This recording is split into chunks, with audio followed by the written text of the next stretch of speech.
Imagine a universe where the Dark Knight finds himself in a future he could never have imagined, aboard a starship in the midst of a galactic war. This is the story of Batman Gotham as legendary vigilante hurled into the world of Star Trek during one of its darkest hours. Armed with nothing but his wits, his training, and an arsenal of gadgets, can Batman bring justice and hope to a war-torn galaxy? Can one man turn the tide of an interstellar conflict that has raged for years? Let's find out. It begins on a stormy night in Gotham City. Rain drapes the skyline as lightning forks overhead, illuminating the gargoyles and Gothic spires. Batman stands perched atop the ledge of a towering skyscraper, cape billowing like the wings of some immense bat. Far below, the city is alive with sirens and neon, oblivious to the cosmic destiny about to unfold. The Dark Knight is focused through the downpour. His keen eyes track a van screeching around a corner 2 blocks away. Inside that van, he knows, is a gang of armed thieves fleeing the scene of their latest crime. Without a word, Batman steps off the building and plummets downward. The wind howls as he picks up speed, raindrops stinging his cowl. At the last moment, he spreads his cape, its rigid nanofiber weave catching the air, converting his fall into a controlled glide. The black figure swoops down over the street. The criminals look up too late. A massive shadow slams onto the roof of their speeding van with a metallic thud. Tires screech. The van fishtails. Inside, panicked voices shout, "What was that?" Batman-esque gloved hand punches through the side window, shattering glass. He seizes the driver-esque collar. With effortless strength, he yanks the man half out through the window. The van swerves wildly as Batman growls, "Pull over, now!" The criminals, terrified, comply the vehicle skids to a stop under a flickering streetlight. Before they can react further, Batman is on them. In a blur of martial skill, he rips the back doors off the van and disarms the first thug who lunges at him with a crowbar. A swift strike to the gut, an elbow to the jaw, the thug crumples to the pavement. Another goon aims a pistol, but a batarang whistles through the air and knocks the gun aside. One by one, the Dark Knight dispatches the thieves with precise, brutal efficiency. Gotham's silent guardian is victorious again. But tonight, fate has other plans for Bruce Wayne. As Batman cuffs the last groaning criminal to a lamppost, something strange cuts through the noise of the storm, a high-pitched whine growing louder. Batman's gaze snaps upward. Above him, the night sky tears open. A swirling vortex of crackling blue light materializes out of thin air, electricity arcing across the clouds. The very air pressure changes, whipping debris in a sudden maelstrom. The remaining conscious thief stares up in slack-jawed terror, whimpering, "What is that?" Batman doesn't answer. He doesn't know. He instinctively shields, his eyes against the blinding light as the vortex expands, roaring like a hurricane. The swirling portal pulses with energy, unlike anything he's encountered. This is no ordinary storm. The Bat-Computer sensors in his cowl frantically feed him readings. Unknown radiation, quantum flux off the charts. It's as if reality itself is warping. Then, without warning, a tendril of luminous energy lashes out from the vortex, striking the ground just meters from Batman. The street explodes in shards of concrete. The shockwave sends the Dark Knight tumbling. He hits the ground hard, but rolls back to his feet, bracing himself against the onslaught of wind and light. He grapples for his belt, contemplating deploying a foam explosive or a smoke pellet, anything to escape or contain whatever this phenomenon is. But before he can act, the vortex contracts violently, then expands once more in a thunderous implosion of light. A searing brilliance engulfs Batman's vision. He feels a sudden weightlessness, as if the ground has dropped away. In that blinding instant, the world around him, the rainy Gotham street, the van, the criminals, dissolves into nothing. There is a sensation of motion, of being pulled forward impossibly fast through a tunnel of light. Batman grits his teeth. His every nerve screams with the unfamiliar lurch of trans-dimensional travel. For a man who has faced down aliens, metahumans, and the paranormal, it is nonetheless a harrowing ride. He clutches at consciousness, fighting the pull threatening to rip him apart, and then it's over. The roar subsides to a dull hum. The light fades from white-hot to the dim glow of emergency lighting. Instead of cold rain, Batman feels a hard metal surface beneath him. The smell of burnt electronics and smoke invades his lungs. He opens his eyes and quickly rises into a defensive crouch, cape wrapping around him.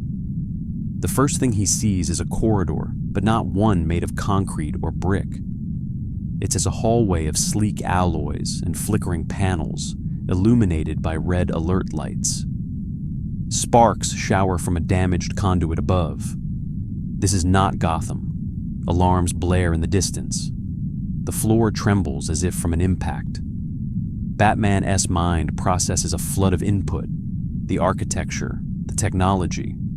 It reminds him of something out of a science fiction story. Before he can gather his bearings further, figures appear at the far end of the corridor, running toward him. They wear uniforms of some kind, black and gray, with a diagonal red stripe across the torso, and each carries a sleek rifle-like weapon. Soldiers? Police? He can tell, but the uniforms are unlike any he has seen. "Hold it right there," one of the armed men shouts, training his rifle on the dark night. 5 of them fan out, taking defensive stances. They seem confused by the sight of this caped, armored figure that appeared out of nowhere in their midst. Batman slowly raises his hands, showing he holds no gadgets, at least none visible, as dozens more remain hidden within his utility belt. He doesn't recognize their uniforms, but he notes an emblem on their chest, a circular badge with strange insignia, an upward sweeping arrow shape set against a starry field. It's not any national military symbol he knows from Earth. "Identify yourself," the lead officer barks.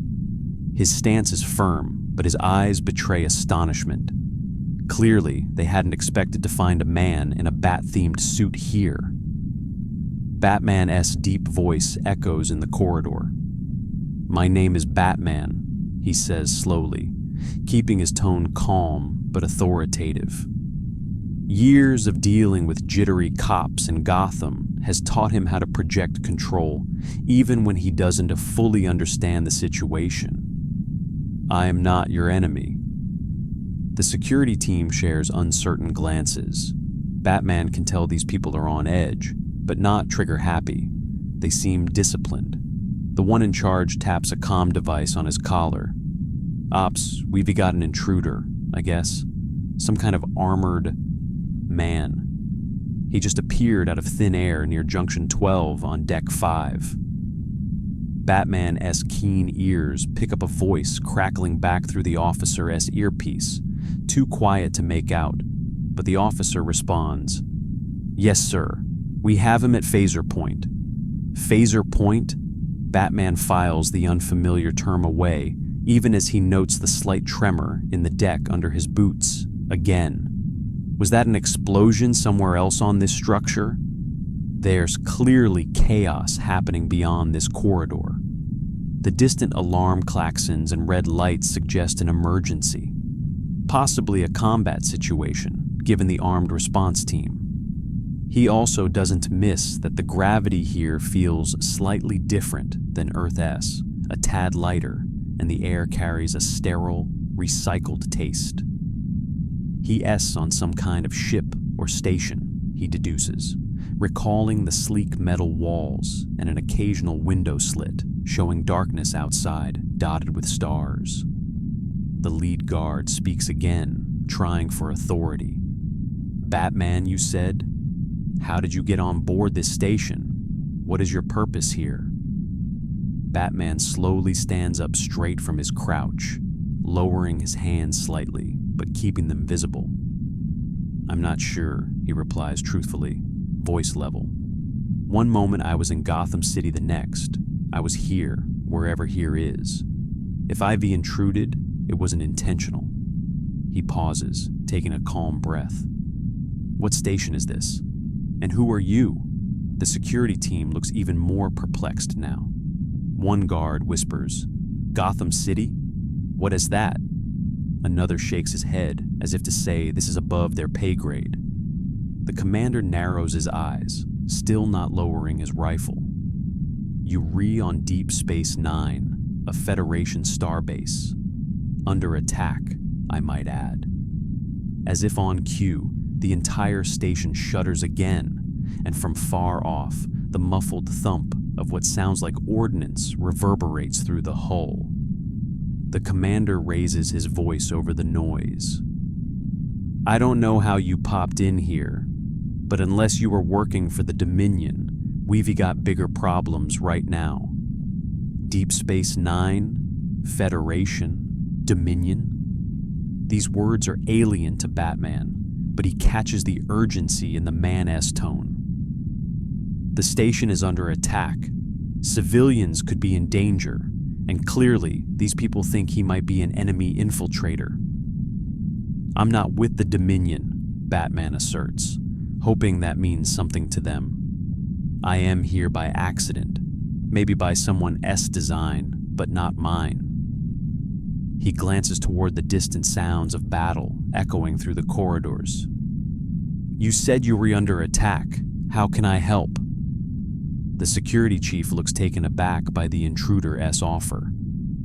This strangely dressed man appearing out of nowhere is volunteering to help defend the station? The chief hesitates, studying Batman-S stance and eyes. In that brief lull, another tremor hits the lights flicker. An explosion rings closer this time, and shouts are heard from around a corridor junction as more station personnel run by, heading to battle stations. The situation is clearly escalating. Before the chief can decide, an authoritative voice crackles over his comm. "Security team, report. Have you secured the intruder?" Batman can partially hear it now. A woman's voice, calm but tense with command. The chief responds, keeping his eyes on Batman. "Ops, this is Lutamrina. The intruder appears human, claims to be friendly, calls himself Batman. He is definitely not Jem'Hadar." He pauses, then adds in a perplexed tone, He is offering to help us, Captain." There's a brief silence on the other end, as if the person on the comm isn't sure they heard right. Batman remains motionless, aware that cooperation is his best move. He S in an unknown environment, presumably far from Gotham, and the fastest way to gain trust is to prove he S on their side. The calm voice returns, firm and decisive. "Lieutenant, bring him to Ops. If he S telling the truth, we can use all the help we can get, but keep him under guard."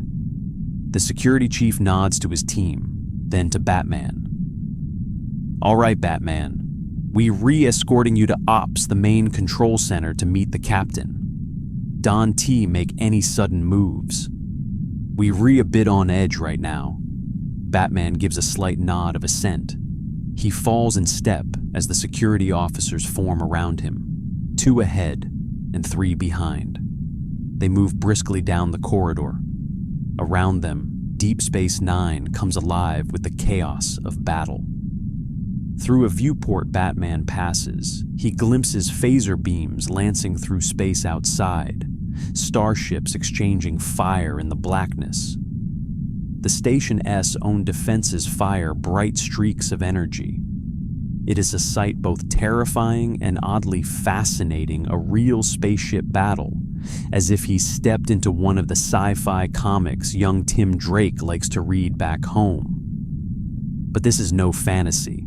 The station reverberates with the consequences of each distant hit. They jog into a turbo lift, essentially an elevator which whirs upward toward ops. In the confined lift, one guard keeps his rifle loosely, but watchfully pointed at Batman. The Dark Knight's mind races faster than the lift. Federation starbase under attack by Dominion. He pieces it together as best he can from context. Federation likely a coalition or government, given their uniforms and disciplined military bearing. Dominion must be an enemy faction. Jem'Hadar. That word he didn't know, perhaps the species or soldiers attacking. And Deep Space Nine, a station at the frontier of this conflict. He must glean more from these people soon. The turbolift doors hiss open to a scene of controlled chaos. Ops is an expansive operations center with multiple levels of consoles, occupied by officers coordinating defense. The room is ringed by large viewports displaying the star-studded void. Batman's eyes are immediately drawn to one view. A colossal explosion blooms in the distance as a starship erupts into flames, breaking apart. Even from here, the silent light of the blast is sobering. This is war on a scale he has never personally witnessed. His jaw tightens. Over here, urges Lieutenant Rena, guiding Batman toward a central area where a commanding figure stands. Benjamin Sisko, the Station S captain, turns from a holographic tactical display that floats above a console. Sisko is a tall, broad-shouldered man in the same uniform, but with the 4 gold pips of a captain on his collar. His eyes lock onto the black-armored newcomer being escorted in. There's a flicker of astonishment on his face, hardly surprising, Batman thinks, given how he must look to them, but Sisko quickly hides it behind a mask of focus. Captain Sisko steps forward, raising his chin. The room's bustle quiets just a bit as crew glance curiously at Batman. A science officer at a console nearly forgets the sensor report he was giving, eyes wide at the sight of the caped figure. "You're the one calling himself Batman?" Sisko asks, loud enough to cut through the background noise. His tone isn't hostile, but firm, a man used to command amid crisis. Batman meets his gaze evenly. "I am." Standing a few paces from Sisko, he briefly observes the captain's posture and demeanor. Strong, confident, but with an undercurrent of stress in the tightness around his eyes. Understandable, given his station is under siege. Sisko's eyes narrow as he quickly appraises this so-called Batman. A masked man, clad in dark armor and a flowing cape, bristling with odd equipment, appearing out of nowhere in the middle of a battle. It is almost too much to take in, but Sisko doesn't have the luxury of time or disbelief right now. If this stranger truly wants to help, he could be an asset. If he is a threat, Sisko will deal with that accordingly. "Lieutenant Rena says you appeared on Deck 5, Sisko says briskly. "Care to explain how?" Batman glances at the surrounding officers' faces of humans and aliens alike, all waiting for his answer. He opts for honesty and brevity. "I was in the middle of apprehending criminals on my world. A portal opened some kind of wormhole or dimensional rift. It brought me here. I arrived just a few minutes ago. I don't know why or how." "A wormhole?" echoes a Bajoran woman at a nearby station, Major Kira Nerys, Sisko's first officer, who turns from her tactical console with open skepticism and curiosity. The wormhole's stable, and it doesn't lead to Earth. Batman shakes his head. Perhaps not your wormhole. This might be something else. He knows of science in his universe. There were cosmic beings, zeta beam teleporters, and other phenomena that bridge dimensions, but that's too much detail now. The fact is, I am here, and I have no intention of harming you or your crew. On the contrary, it looks like you are under attack. I want to help if I can. Sisko studies him for a moment longer. The station rocks slightly again from weapons impact, and a status report is shouted from across ops. Shields at 65. Multiple hull breaches on the outer docking ring. Emergency force fields holding. The captain makes a decision. Right now, a potentially friendly superhuman appearing out of thin air is the least of his worries compared to the Dominion fleet outside. All right, Batman. I am Captain Benjamin Sisko of the Federation Starbase Deep Space Nine. If you want to help, we can use it. He motions towards the main viewport. The Dominion has us under heavy fire, and we're struggling to hold out. They boarded us in at least 2 sections so far. Boarded. That means enemy troops are on the station. Batman immediately moves past introductions to action. Where are they? He asks, voice edged with determination. Kira steps closer, swiping a hand over her console to bring up a schematic of the station on the large holo display. Red blinking sections indicate breach points. They've penetrated airlocks on the lower habitat ring and the science wing. Jem'Hadar soldiers, probably 24 of them, are attempting to sabotage critical systems. Our security teams are engaging them now, but Jem'Hadar are tough bastards. Another officer interjects grimly, a tall man with ridges on his nose, likely Bajoran as well. Genetically engineered fighters. They won T-stop until either they or we are dead. Sisko's jaw clenches. We can let them take ops or disable life support. We already outnumbered in space. If the station's defenses go down, we finished. Our reinforcements are still an hour out. He turns to Batman. Our situation is desperate. You said you wanted to help. Do you have combat experience? Batman almost lets out a grim chuckle at the question. If only they knew. But he simply replies, I do. His eyes shift to the station diagram. What kind of weapons do these Jem'Hadar have? Plasma rifles, lethal at close and medium range, Kira answers promptly. And they can turn invisible to the eye and most sensors for short periods. Invisible enemy soldiers. That complicates things, but it is not something Batman hasn't dealt with conceptually. He nods. What about your people? Sisko quickly gives the rundown. Our security. Personnel have hand phasers and body armor, but they were spread thin. The Jem'Hadar hit 2 points at once to split us. We've evacuated those sections, but if they reach engineering or ops, they could cripple the station. Batman makes a snap decision, his mission instincts kicking in. Point me to one of the breach sites. I'll handle the borders. The confidence in his gravelly voice isn't bravado.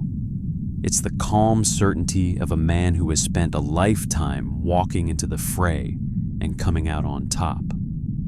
A young Trill officer at a side station speaks up anxiously. Sir, we don't really know what he is capable of. Sisko lifts a hand to silence the concern. We don't, Lieutenant, but right now, any help is welcome. He meets Batman's gaze.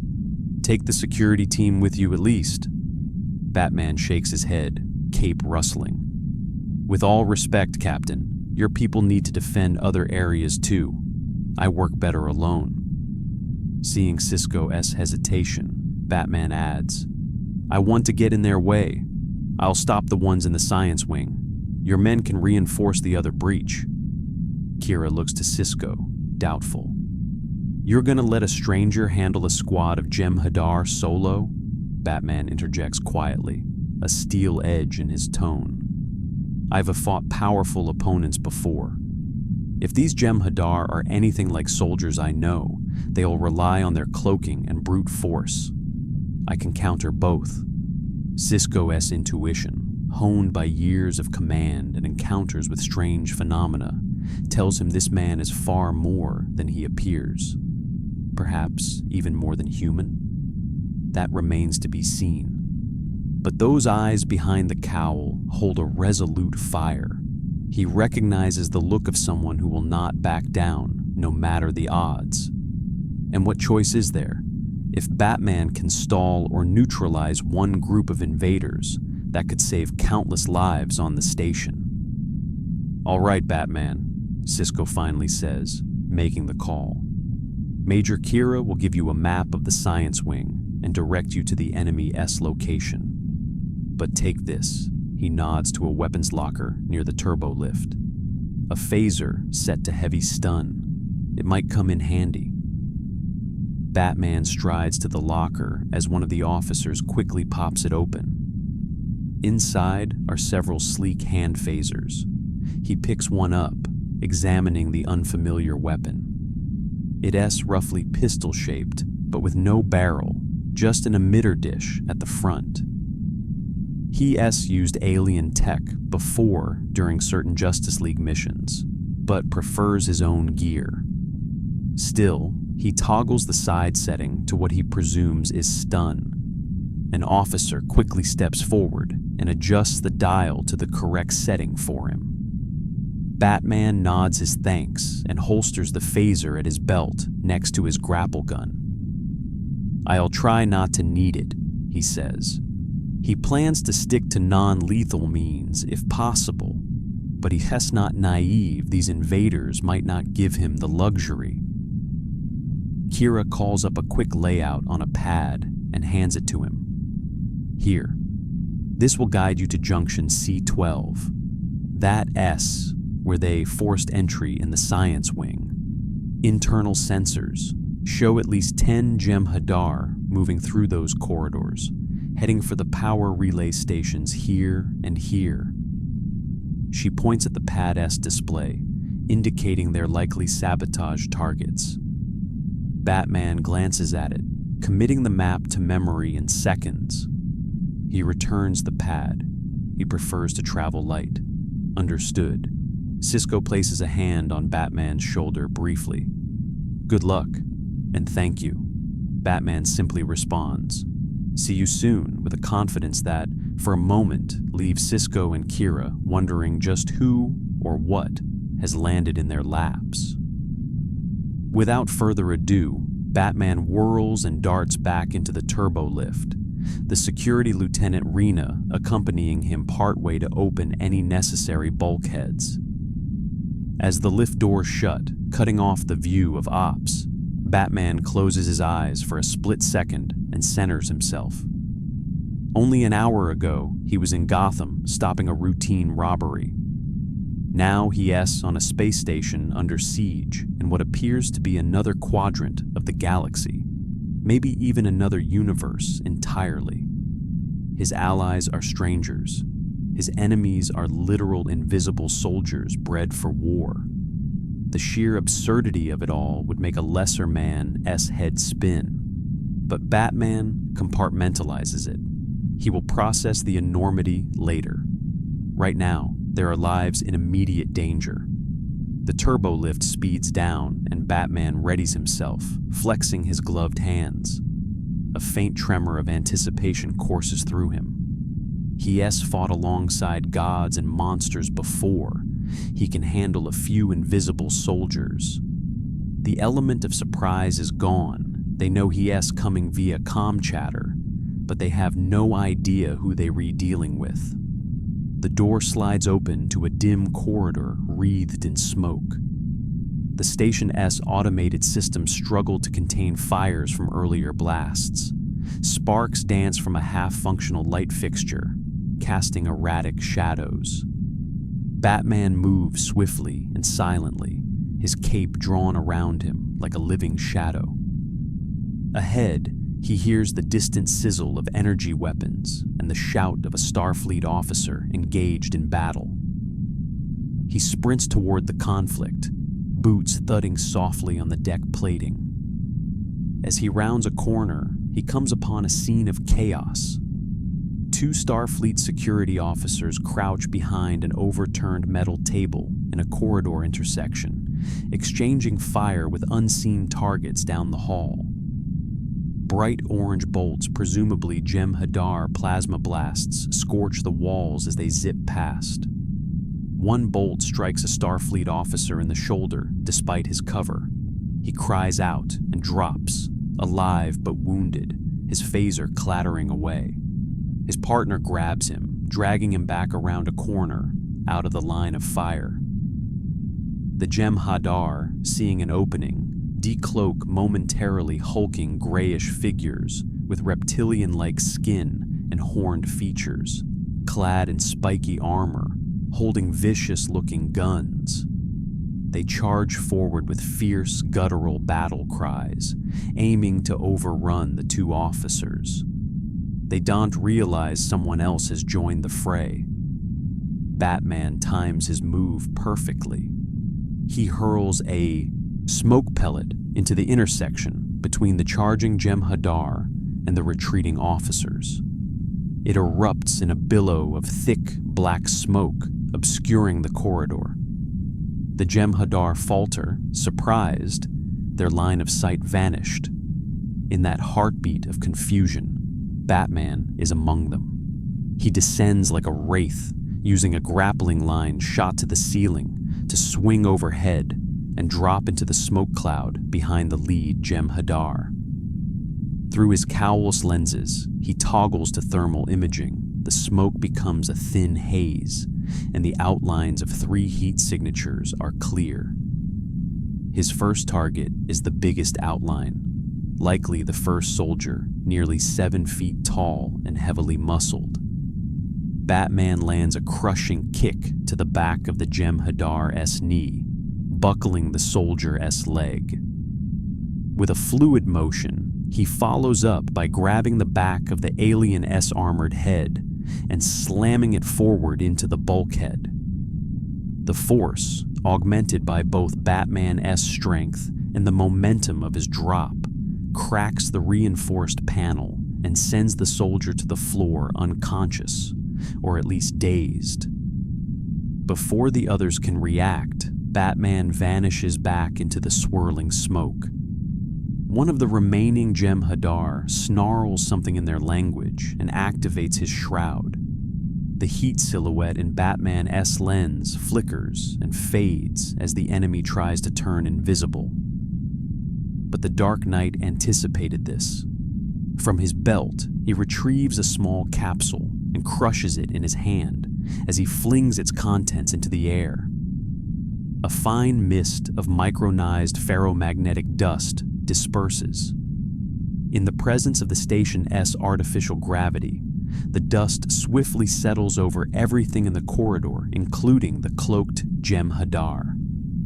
To the naked eye, it is still a smoky scene, but through Batman's lenses, he now sees an outline of the second Jem'Hadar, the metal particles clinging to the soldier's form, giving away his position. A blade suddenly slices toward Batman. The third Jem'Hadar, still uncloaked, has unsheathed a brutal-looking car, taken dagger, and lunges from the left, having detected Batman's presence by sound, or perhaps a dim silhouette in the smoke. Batman twists barely in time.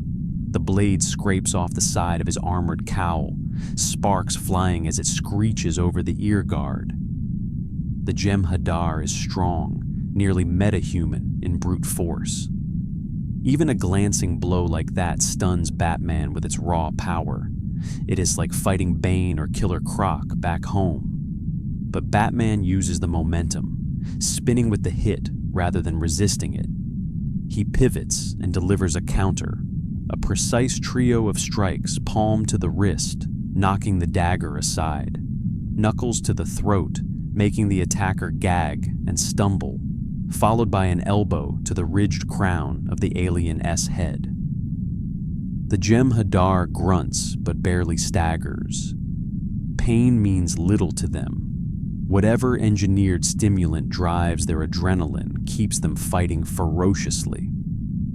He retaliates, swinging the butt of his rifle toward Batman's midsection. It connects with a heavy thud into Batman's armored abs, forcing a grunt from him and pushing him back a step. The armor under the suit absorbs some impact, but that will bruise. Batman drops low, sweeping his leg in a circle to take the Jem'Hadar's legs out. The soldier falls, but grabs Batman's cape to drag him down with him.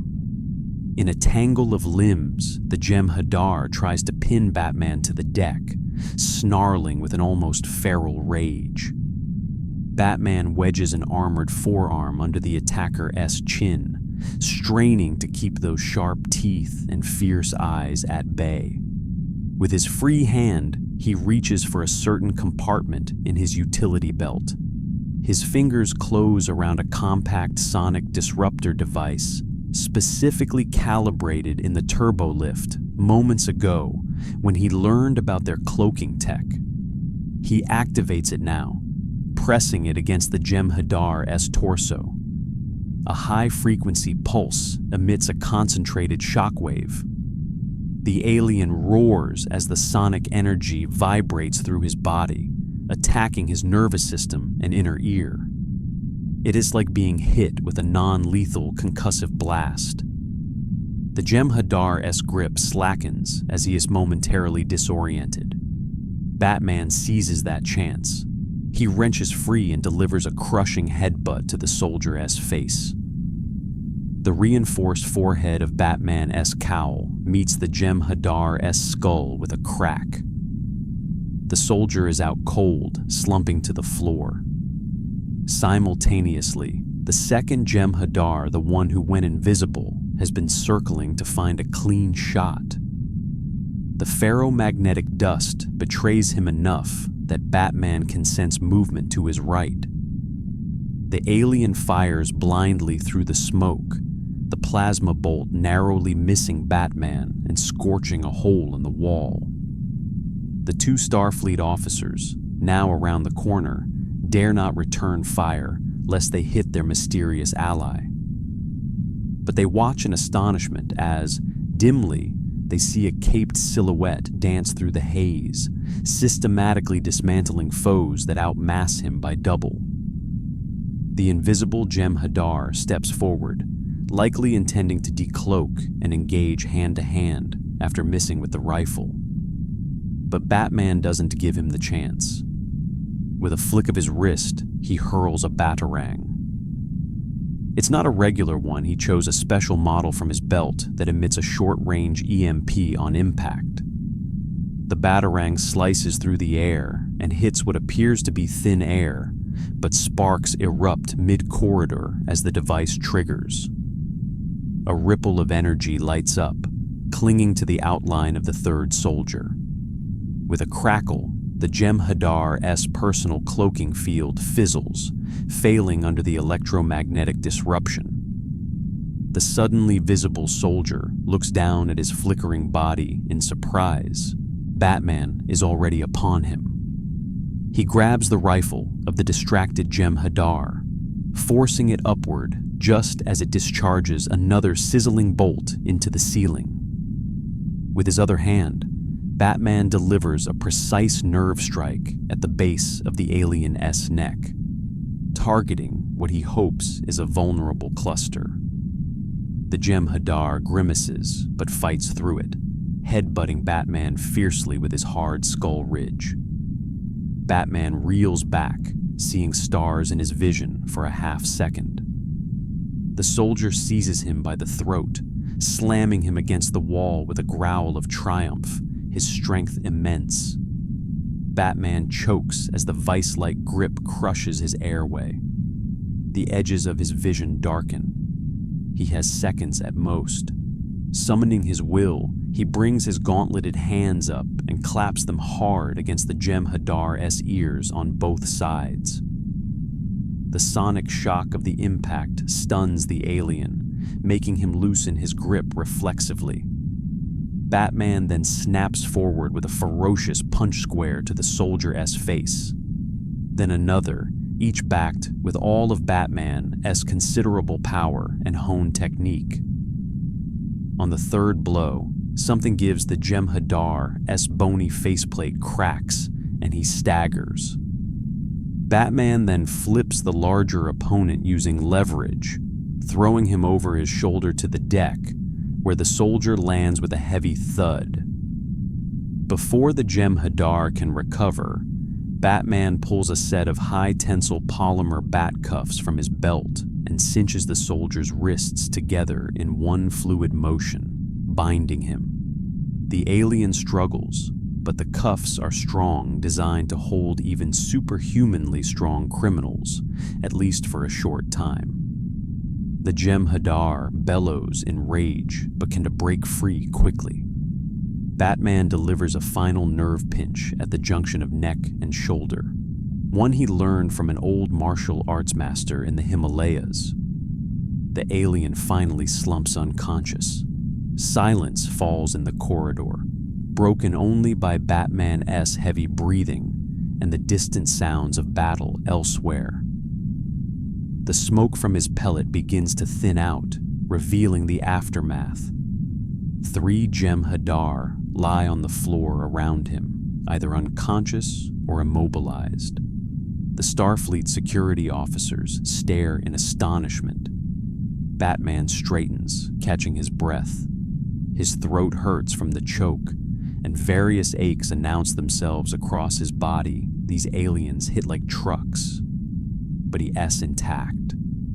His suit's armor plating has some scorch marks and scratches, but no breaches. He steps over the bodies and approaches the officers. One is tending to the other's shoulder wound. They flinch slightly as this dark stranger emerges fully into view from the dissipating smoke. Batman holds his hand slightly outward to show no ill intent. "Are you two all right?" The uninjured officer, a young human man with a cut on his cheek, nods in disbelief. "Yeah, thanks to you." He looks at the downed Jem'Hadar and exhales in relief. That was Ivy never seen anyone fight like that. Batman just gives a curt nod. "There's no time for debrief. Get your partner to the infirmary," he advises, kneeling quickly by one Jem'Hadar to ensure they'll stay down. He retrieves a phaser dropped by one of them and smashes its power cell to prevent them from rearming if they wake prematurely. And make sure these are secured. Use high-level stasis cuffs if you have any. They were strong, and some might have short-range transport beacons. The officer blinks at the detailed suggestion, but nods again. "We will." He then taps his comm badge. Security, Science Wing breach neutralized. 3 Jem'Hadar down, thanks to, the Batman. His tone carries the awe he feels. Batman is already moving on, sprinting deeper into the corridors. He knows from Kira's briefing that about 10 Jem'Hadar entered in this wing. 3 are down here. That leaves 7 more potentially heading for the power relays. As he runs, the officer calls after him. "There's more of them ahead, be careful." Batman raises a hand in acknowledgement, but doesn't break stride. He slips into a passage lit by flickering lights. Up ahead, through the ringing in his ears from the fight, he detects more boot stomps and phaser fire echoes. Without slowing, he mentally calculates the layout from the map. The power relay room is around the next bend. If they sabotage it, the station's shields or weapons might go offline. He spots a side access panel on the wall and skids to a halt. Popping it open with a prying tool, he finds a Jeffries tube, one of the narrow maintenance crawlways running through the station. It is a tight fit, but it might let him get around the next corridor and flank the remaining invaders. Going head-on down the main hall might get him pinned by crossfire. Batman climbs into the tube, pulling the panel closed behind him quietly. In the cramped metal passage, he crouch walks quickly, heading parallel to the corridor. Through grated vents, he catches glimpses of moving figures, more Jem'Hadar, 6 of them by the looks of it, advancing carefully. They know something took out their first team, and they on guard. He hears one bark, an order, in their harsh alien tongue. He can understand the words, but the tone is clearly urgent, possibly telling them to hurry to the objective. They likely have explosives or devices to blow the relay. Batman needs to act fast. In the crawlway, he moves ahead of them and positions himself above the entrance to the power relay control room. Peering through a grate, he sees 2 Starfleet engineers barricaded inside behind some consoles, phaser pistols in shaking hands. Outside in the corridor, 4 Jem'Hadar are laying down suppressing fire, while 2 work on overriding the door. Time for a dramatic entrance. Batman silently removes a circular device from his belt, a flashbang grenade with a twist he added. It emits not just blinding light, but also an intense magnetic pulse to scramble electronics for a brief few seconds. He primes it. Calculating distances, he braces his legs against the tube walls, and with a mighty kick, he smashes open the grate below him. He drops down right into the midst of the group at the door as he flings the flashbang towards the 2 farther down, providing cover fire. The device detonates mid-air in a colossal bang and searing flash of magnesium white light. The confined corridor amplifies the shock. The Jem'Hadar caught in the open are momentarily blinded and thrown into disarray. Their optical shrouds, if active, flicker, and their weapons targeting systems glitch from the EMP burst. Batman lands knee first on one of the 2 Jem'Hadar who were at the door panel, driving the soldier hard to the floor. The other one at the door recoils, stunned by the sudden intrusion and the flash. Batman follows through with a fierce uppercut to that 1's gut, then a roundhouse elbow to the chin, knocking him down. The 4 who were shooting farther away recover rapidly. The Jem'Hadar have resilient senses and discipline.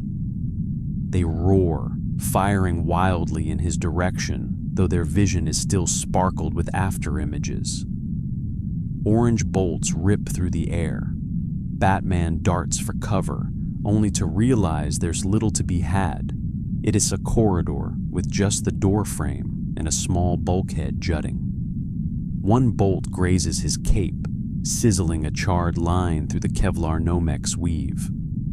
Another scorches the wall inches from his head as he ducks. Suddenly, one of the Starfleet engineers in the relay room pops up and joins the fray, a brave, foolish move. He leans out the half-open door and fires his hand phaser at the attackers. The red beam strikes one Jem'Hadar in the shoulder, dropping him before he can return fire. Encouraged, the second engineer also leans out to shoot, but the Jem'Hadar adjust quick. A hail of plasma bolts pepper the doorway, forcing the engineers to duck back. A bolt catches the first engineer in the leg. He cries out and falls back inside. His partner drags him out of the line of fire. Batman uses the distraction of this exchange. He looses a cluster of 3 micro-batarangs, each one homing via microjet bursts at an enemy rifle. two hit their marks, embedding in the rifles of two Jem'Hadar and releasing electric shocks that fry the weapons, rendering them useless. The soldiers toss the sparking guns down, drawing their swords with primal hisses. The third micro-batarang gets swatted out of the air by the fourth Jem'Hadar's quick reflexes. That one charges Batman with weapons still operational. Batman braces, thinking to counter, but the Jem'Hadar soldier suddenly jerks a bright beam drills into his side. One of the engineers from inside managed a well-aimed shot with the phaser. The Jem'Hadar collapses, stunned or dead.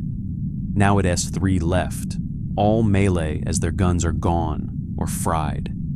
They don't hesitate, they rush Batman from 3 sides with blades.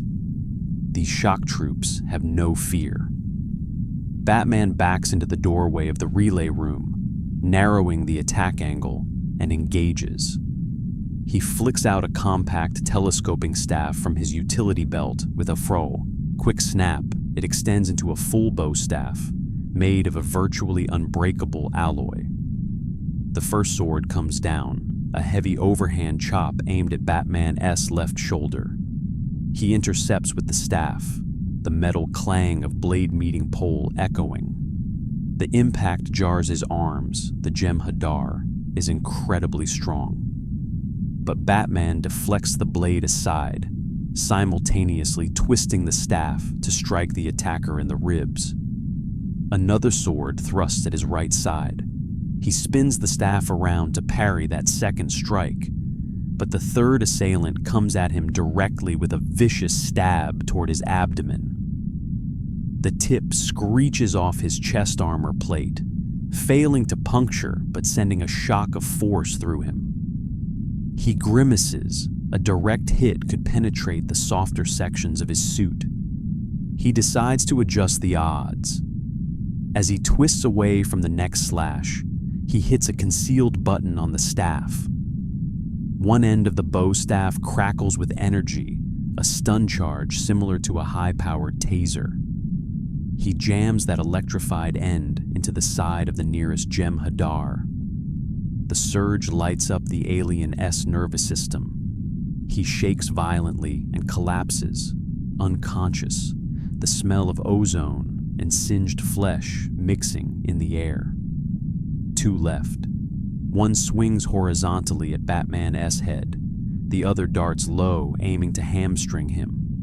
Batman leaps, planting a boot on the wall to spring over the low swing, while ducking under the high one, simultaneously, an acrobatic feat that would impress even Nightwing. Both blades whoosh through empty air. In mid-leap, Batman hurls a handful of pellets down. They explode not into smoke, but into an expanding foam, one of his adhesive concoctions. The foam engulfs one Jem'Hadar's arms, gluing his sword to his body and sticking him to the floor plating as it rapidly hardens. He struggles furiously, but for the next minute or so, he is effectively out of the fight. The last Jem'Hadar remaining is clearly a cut above the rest, possibly the unit leader. Realizing he is the final one standing, he does not flee or surrender. Instead, he roars a battle cry, "Victory is life," and launches at Batman with ferocity renewed. The 2 trade blows in a blur. The soldier's sword slices and thrusts with expert skill, each attack intended to kill. Batman's staff intercepts again and again, but each clash sends jolts of force up his arms. The Jem'Hadar feints and then lands a kick to Batman's midsection, slamming him into the relay room doorframe. Batman grunts as pain flares in his ribs. The alien presses the advantage, bringing his sword in a deadly arc towards Batman's neck. Batman, cornered, raises the metal staff horizontally just in time to catch the blade inches from his cowl. Sparks fly as the sword grinds against the staff, pushing closer to Batman's throat. The Jem'Hadar is strong, far stronger than any human, Slowly, inexorably, the blade edges forward, despite Batman straining every muscle to hold it back. His arms tremble. The Jem'Hadar's eyes blaze with fanatic zeal as he puts his weight into the killing blow. Then, at the last second, Batman twists his body and drops to one knee, angling the staff. The sudden give causes the Jem'Hadar to lurch forward off balance into the doorway. Using the momentum, Batman spins behind him, hooking the staff across the alien's chest and throat from behind. With a fierce yank and a pivot of his hips, Batman heaves the Jem'Hadar up and over, slamming him down onto the deck in an improvised judo throw. The Jem'Hadar's sword clatters away. Batman drives his knee into the soldier's chest and draws back his fist, deploying shock electrodes from his gauntlet. He plows the electrified fist into the Jem'Hadar's torso, delivering a powerful stun shock directly. The soldier convulses and finally goes limp. It's done. All invaders in this section are neutralized. Batman stands slowly, catching his breath amid the groans of the foam-trapped soldier and the moans of a couple of still conscious but downed Jem'Hadar. He retrieves and collapses his staff, stowing it, then quickly ties down the ones not fully unconscious, using more bat cuffs and improvised restraints from their own gear. The Starfleet engineers emerge fully from the relay room now, astonishment written plainly on their faces. The one who is uninjured helps his limping colleague. Station security will be here soon to secure them, one engineer says, voice shaky with adrenaline. He looks at Batman in a mix of gratitude and disbelief. Thank you. We'd be dead if you hadn't. Who are you? Batman gives a brief nod, always uncomfortable with gratitude. Just a friend, he offers in a low tone. Before more questions can be asked, the comm on the engineer's wall panel chirps, and Major Kira's voice comes through. Science team, report. The intruders, did you stop them? We just saw power relays come back online. The engineer responds, Major, this is Ensign Rawl. The intruders are down. All of them. The Batman is here. He saved us. In ops, Kira exchanges a surprised look with Captain Sisko, who overhears from nearby. Sisko grabs his own panel. Batman, can you hear me? Report. Batman steps over to the panel and presses the respond key. This is Batman. The science wing is secure.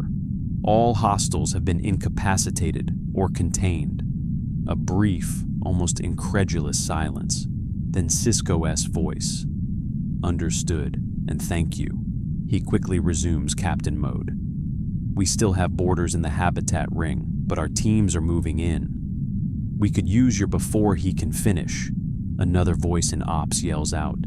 Captain, multiple warp signatures dropping out of warp. The communications officer elaborates. Sir, it's the 7th Fleet. Reinforcements have arrived. Relief floods Sisko's tone. Excellent. Batman, the cavalry is here. The Dominion ships are beginning to retreat. Batman allows himself the smallest sigh of relief. The immediate crisis is passing. Acknowledged, he answers. He looks at the engineers. Help your wounded and secure these prisoners. I have to get back to ops. They nod fervently. As Batman begins to head back the way he came, the limping engineer calls after him with a grateful smile, despite the pain. We want to forget what you did here. Batman simply continues on, tapping the comm on his gauntlet to signal the channel.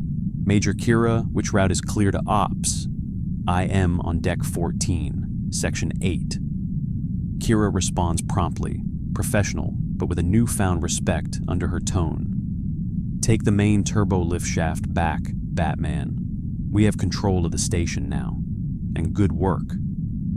Batman moves swiftly to the nearest turbo lift door, pausing only to pry open the damaged entry. The flashbang SEMP likely stalled it. With a bit of raw strength and a welding tool from a wall kit, he forces it open and ascends a ladder inside to the next working lift car. Moments later, he strides back into Ops, which is now buzzing with a different energy, the energy of victory and relief. The tension is still there, but hopeful.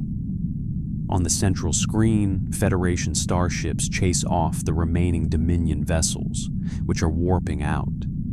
A few burning hulks drift in view, casualties of the fight.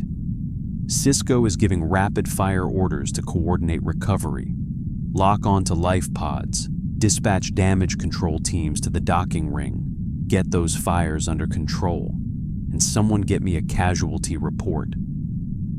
He turns as Batman approaches, a genuine smile of gratitude crossing the Captain's face. Batman: I've heard from every team thanks in large part to you.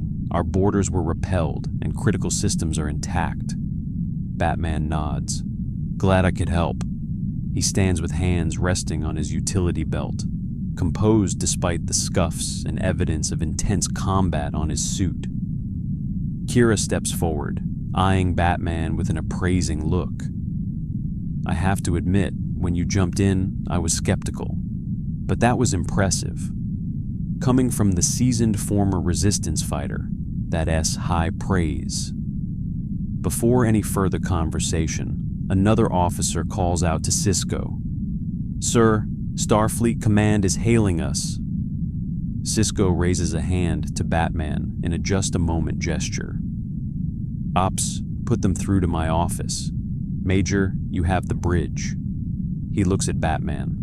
I'll debrief with Command and mention our unexpected ally. In the meantime, he gestures for Batman to accompany him into the adjacent office. Batman follows Sisko into the office, which overlooks Ops from above. The door closes, offering a bit of privacy. A large window reveals the stars outside and the distant flicker of warp signatures as friendly ships pursue the enemy. Sisko motions for Batman to stand beside him as he activates a screen on his desk. As soon as the channel opens, the stern face of a Starfleet admiral fills the screen. Captain Sisko, we were reading that the Dominion attack on your station has been thwarted. Reinforcements will secure the sector shortly. What's your status? The admiral demands. Sisko straightens. Damages are moderate, casualties minimal, considering the assault intensity. The enemy was repelled thanks to timely arrival of the 7th Fleet, and he glances at Batman. Some extraordinary assistance on board. The admiral on the screen furrows a brow. Assistance? What kind of assistance? Sisko half smiles. He knows how unbelievable this might sound, but relays it anyway. Admiral, during the attack, an unknown individual arrived on the station, apparently via some kind of interdimensional phenomenon. A vigilante from another universe who calls himself Batman. Batman? The Admiral's tone is dubious. On the screen, one can almost see him wondering if Sisko hasn't gotten a concussion. Before he can question further, Sisko continues. It sounds absurd, sir, but I assure you he is real and was instrumental in defeating the Jem'Hadar boarding parties. Frankly, without him, we'd be in far worse shape. The Admiral's eyes shift, trying to see Batman as Sisko subtly tilts the screen. Batman steps into view, giving the Admiral a nod of greeting. His imposing silhouette and the tattered cape lend credence that he's been through a fight, at least. The Admiral is speechless for a moment, blinking at the sight. Finally, he manages. I see. Well, we'll want a full report on this, Captain. But for now, ensure station security and treat any wounded. We'll send a science team to investigate how this individual got there, and if it poses any further threat or opportunities." "Understood, Admiral," Sisko replies. "Deep Space Nine out." The screen goes blank. Sisko exhales and looks to Batman. "I suspect you have as many questions as we do about how you got here." Batman nods. "Indeed. But right now, you mentioned war, and that attack wasn't random, was it? Who are the Dominion exactly? And why are you at war with them?" Sisko appreciates the directness. He gestures for Batman to stand at ease as he goes to a replicator in the corner of his office. "Can I get you something? Water? Coffee?" He himself orders a Raktagino, a strong Klingon coffee, to steady his nerves. Batman shakes his head politely at the offer. The concept of a replicator making coffee out of thin air is fascinating, but he stays on mission. "No, thank you." Sisko takes a sip of his drink, then explains. "The Dominion is a major power in the Gamma Quadrant, another side of the galaxy. We found a stable wormhole near this station some years ago, connecting our space to theirs. At first, we had peaceful contact, but ultimately, the Dominion S leaders saw the Federation as a threat. 2 years ago, open war broke out. He paces slightly as he talks, and Batman listens intently, drawing parallels to wars he knows from Earth-S history, but this is on an interstellar scale. Sisko continues. They've allied with some Alpha Quadrant powers, Cardassians primarily, and recently the Breen, and they've been pushing into our territory. It has been brutal. Neither side has gained a decisive advantage for long. Millions have died, entire colonies, and fleets lost. Batman-S face grows more grim under his cowl. He has fought to save cities, sometimes even the world, but a war across star systems is staggering. Still, he focuses. These Jem'Hadar, the soldiers, they were part of the Dominion? Sisko nods. Yes, they were the Dominion S shock troops, genetically engineered to be strong, obedient, and utterly loyal, controlled by a drug. They answer to the founders, the Dominion S rulers, a species of shapeshifters who command from the shadows, and to Vorta, their diplomats and strategists. Batman crosses his arms thoughtfully. And this station, Deep Space Nine, is a key strategic point, I take it? Because of the wormhole? Correct, Sisko says. We re-effectively the gateway to the Alpha Quadrant from their side. We've managed to hold this station against several major assaults. If we fall, the Dominion could flood through the wormhole with reinforcements faster. Batman processes this. It sounds like the Dominion attacked now likely to weaken defenses before Federation reinforcements arrived, possibly a push before some critical event. What is the current status of the war?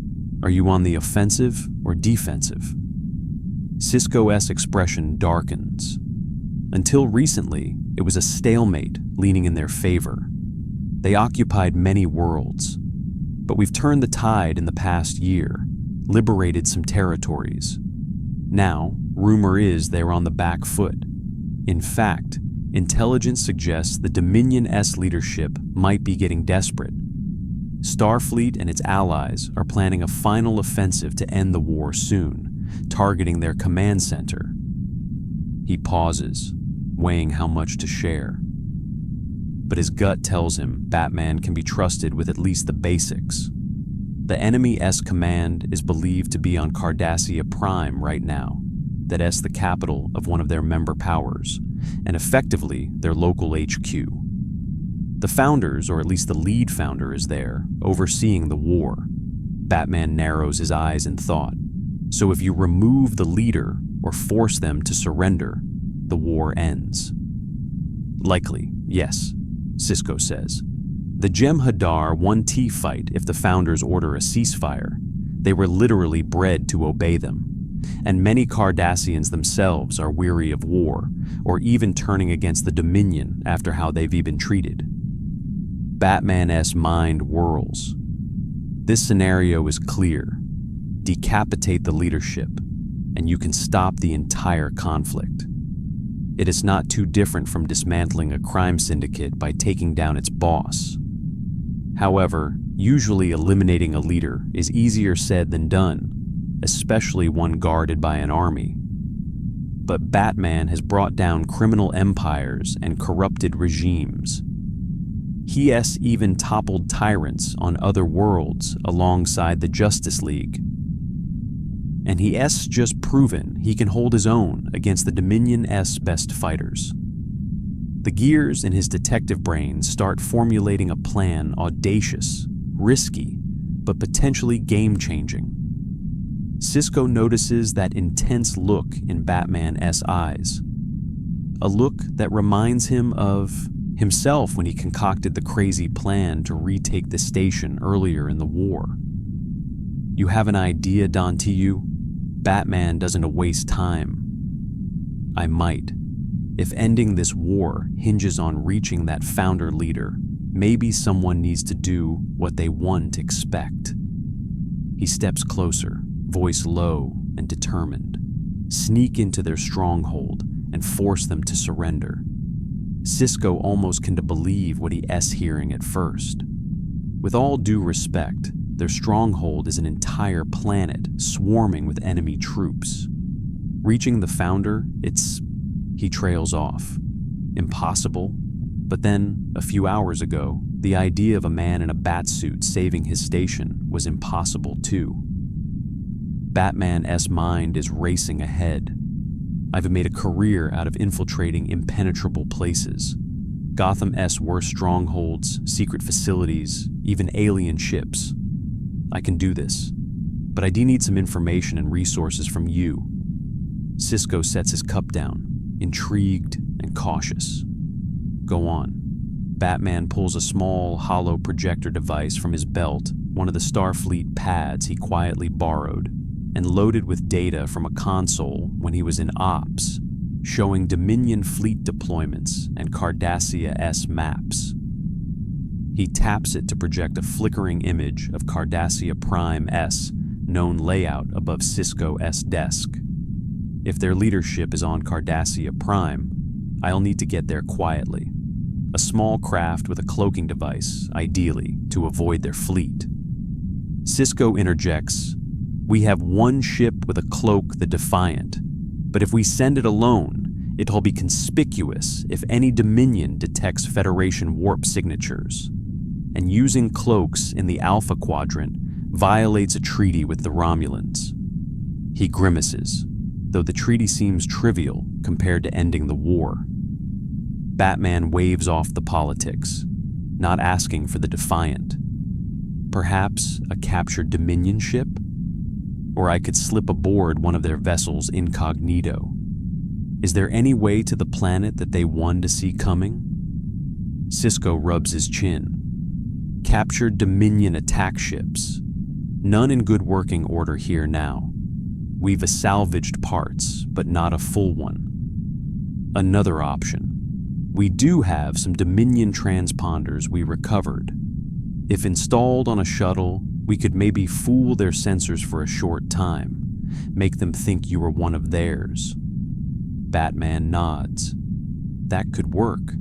Combine a transponder signal with a stealth approach, maybe hugging sensor blind spots or cosmic phenomena on the way in. He recalls a time he flew a stealth jet under radar by following terrain. Space likely has analogs like nebulae or jamming fields. Sisko snaps his fingers as an idea hits him. The Badlands. Chaotic plasma storms, sensor disruptions. They are between here and Cardassia. If you navigate through them, you might avoid detection until you're nearly in Cardassian space. Batman agrees, pointing to a region on the star map. Use the Badlands as cover. Approach Cardassia from a less defended vector. Then what is the capital layout? Sisko manipulates the console to bring up schematics they have of Cardassia Prime as central command. This is an incomplete map from Intel. The Dominion SHQ is the former Cardassian Central Command complex in the city of Lacarian. It's heavily fortified, shielded compound, multiple garrison units, and likely the founder stays deep inside. Batman scans it, multiple layers of defense. He spots maintenance access points, sewers, ventilation, any possible entry. One catches his eye. What about this? He points to underground tunnels, likely old infrastructure. Sisko looks. Maintenance tunnels from the old city infrastructure. Possibly a way in if you can get to the surface undetected. But the city is under martial law with patrols everywhere. Batman-esque brain churn scenarios. I might not have to go alone. He considers allies. On DS9, there is a man he has heard mentioned, who is Cardassian and intimately familiar with that city's underworld Garrick. Also, Kira is experienced in infiltration. But taking them might risk their lives, and also Federation might not want to spare their people on what sounds like a suicide mission. And too many people increases risk of detection. He likely goes alone for stealth, which is his style. Maybe he can connect with the local Cardassian resistance once there, but initially, solo infiltration is best. Sisko looks at Batman firmly. This is beyond dangerous. Not that I don't believe you could get far, but going alone into the lioness den, even if you reach the founder, how will you force her to surrender? She commands an entire army. She could order your immediate execution, or just escape. She is a shapeshifter. Batman's lips press together. She can change form, yes, but she is still tangible. I can contain a shapeshifter if I am prepared. He remembers Clayface from his own rogues gallery, a shape-shifting villain he contained with freezing solutions or special polymers. Perhaps similar methods could work on a founder. As for forcing her to surrender if I capture her, I can use her as leverage. Or persuade her. Sisko raises an eyebrow. Persuade? The founders are not easily swayed. They consider solids like us inferior. Batman's voice gains a hard edge. I have my methods. Fear, perhaps. But also, I've learned sometimes mercy can be a stronger persuader. He's thinking of how to approach it. Intimidation might make her order her troops to fight to the last, or even enact a scorched earth plan, whereas an act of mercy might open negotiation. But he doesn't share all details, yet part is gut feeling. Sisko places a hand on the desk, leaning in. If you do this and fail, it's likely a one-way trip. If you succeed, you could end the bloodiest war we've ever faced. It might save countless lives on both sides. Honestly, Starfleet Command would never approve an independent operative doing this alone. But in some ways, that's the beauty of it. They want to see it coming, because it says not in any rule book. Batman simply says, I am not part of your command structure, so I don't need their permission. I am volunteering. The two men share a moment of mutual understanding. They are both willing to shoulder impossible burdens for the sake of others. Sisko nods resolutely, coming to terms with this gamble. Very well, we'll support you however we can. Our best engineers can outfit a shuttle with that transponder, and any stealth tech we can manage on short notice. Also, equip it with an emergency transport beacon and one of the new pattern enhancer packs they sent from Starfleet RD last week. Batman recalls seeing Federation transporters in action just earlier, and though he trusts his own gear, that technology could be vital. Yes, give me one of those emergency transport devices. Sisko taps his comm badge. Sisko to O'Brien. After a moment, a voice with an Irish accent responds. O'Brien here, sir. I need you to prep the fastest shuttle we've got with a Dominion transponder and any stealth modifications possible. Also, equip it with an emergency transport beacon and one of the new pattern enhancer packs. O'Brien replies in surprise. Aye, sir. Might I ask? No time for full details, Chief. Just get it ready ASAP. We're sending Batman on a very important mission. Sisko catches Batman's slight smirk at how surreal that must sound to O'Brien. There's a stunned silence, then O'Brien just answers. Understood, I'll have it ready within the hour. Make it half if you can. We'll join you shortly. Sisko out. He closes the channel and turns back to Batman. O'Brien is the best there is. If anyone can jury-rig something quickly, it's him. Batman inclines his head. What about any intel on the Founder herself? Anything that could help me anticipate her moves or security? Sisko considers. She is pragmatic but arrogant. She can shapeshift into nearly anything, slip through cracks. But she has a tell she often maintains a humanoid female form for interaction. And she is known to sacrifice her own troops to achieve goals. She is ruthless. Right now, we also know something else. She is sick. The Founders contracted a disease that is slowly killing them. We believe they are desperate for a cure. Batman's mind seizes on that. A disease? Is there a cure? Sisko sighs. Starfleet's medical branch, Dr. Bashir, here on DS9, discovered Section 31, a rogue agency infected the Founders with a morphogenic virus. Bashir was working on a cure for our one allied Founder, Odo. Odo is a shapeshifter who is on our side. He has been infected, as has their leader likely. Bashir hasn't yet gotten the cure out, but he is close, possibly within days. Batman sees an opportunity. If I had that cure, it could be leverage. The Founder might be more willing to negotiate if I can offer to save her and her people.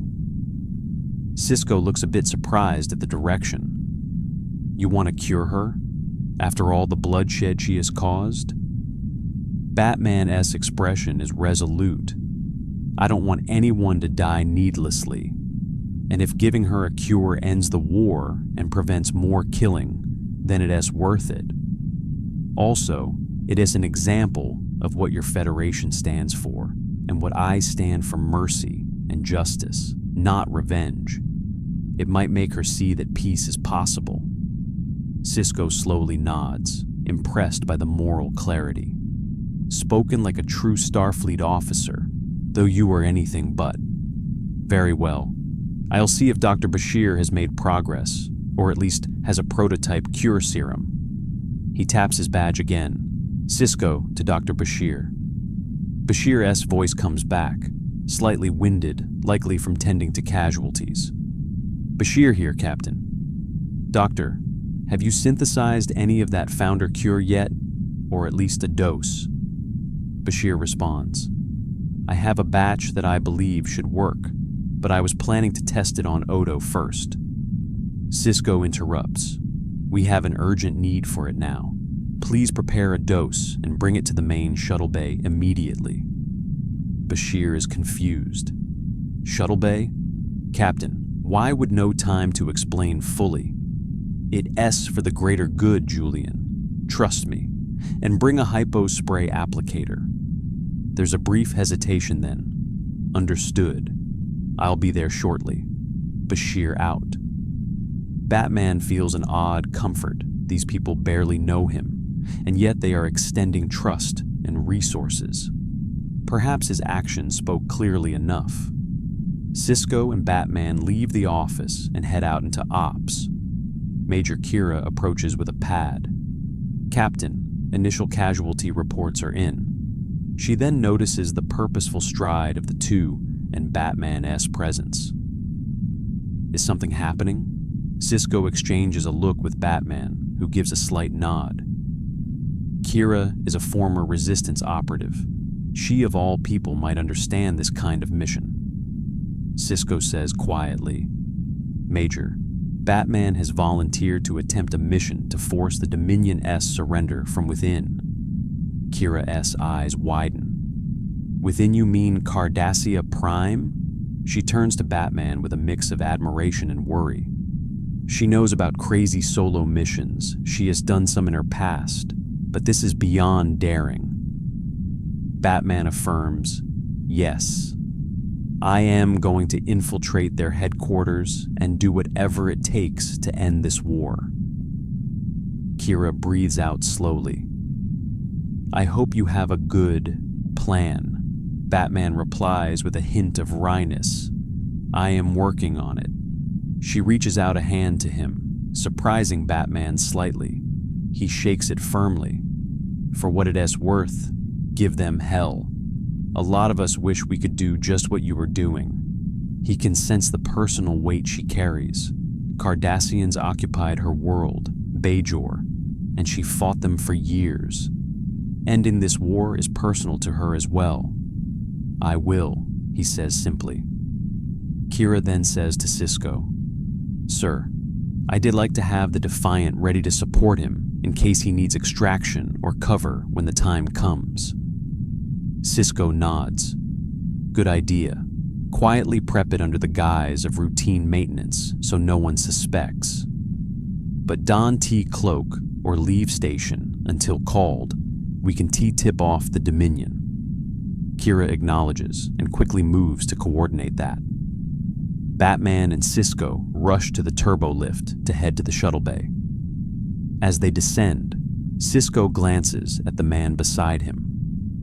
Here's someone from a completely different world who, in the span of hours, decided to risk his life for strangers.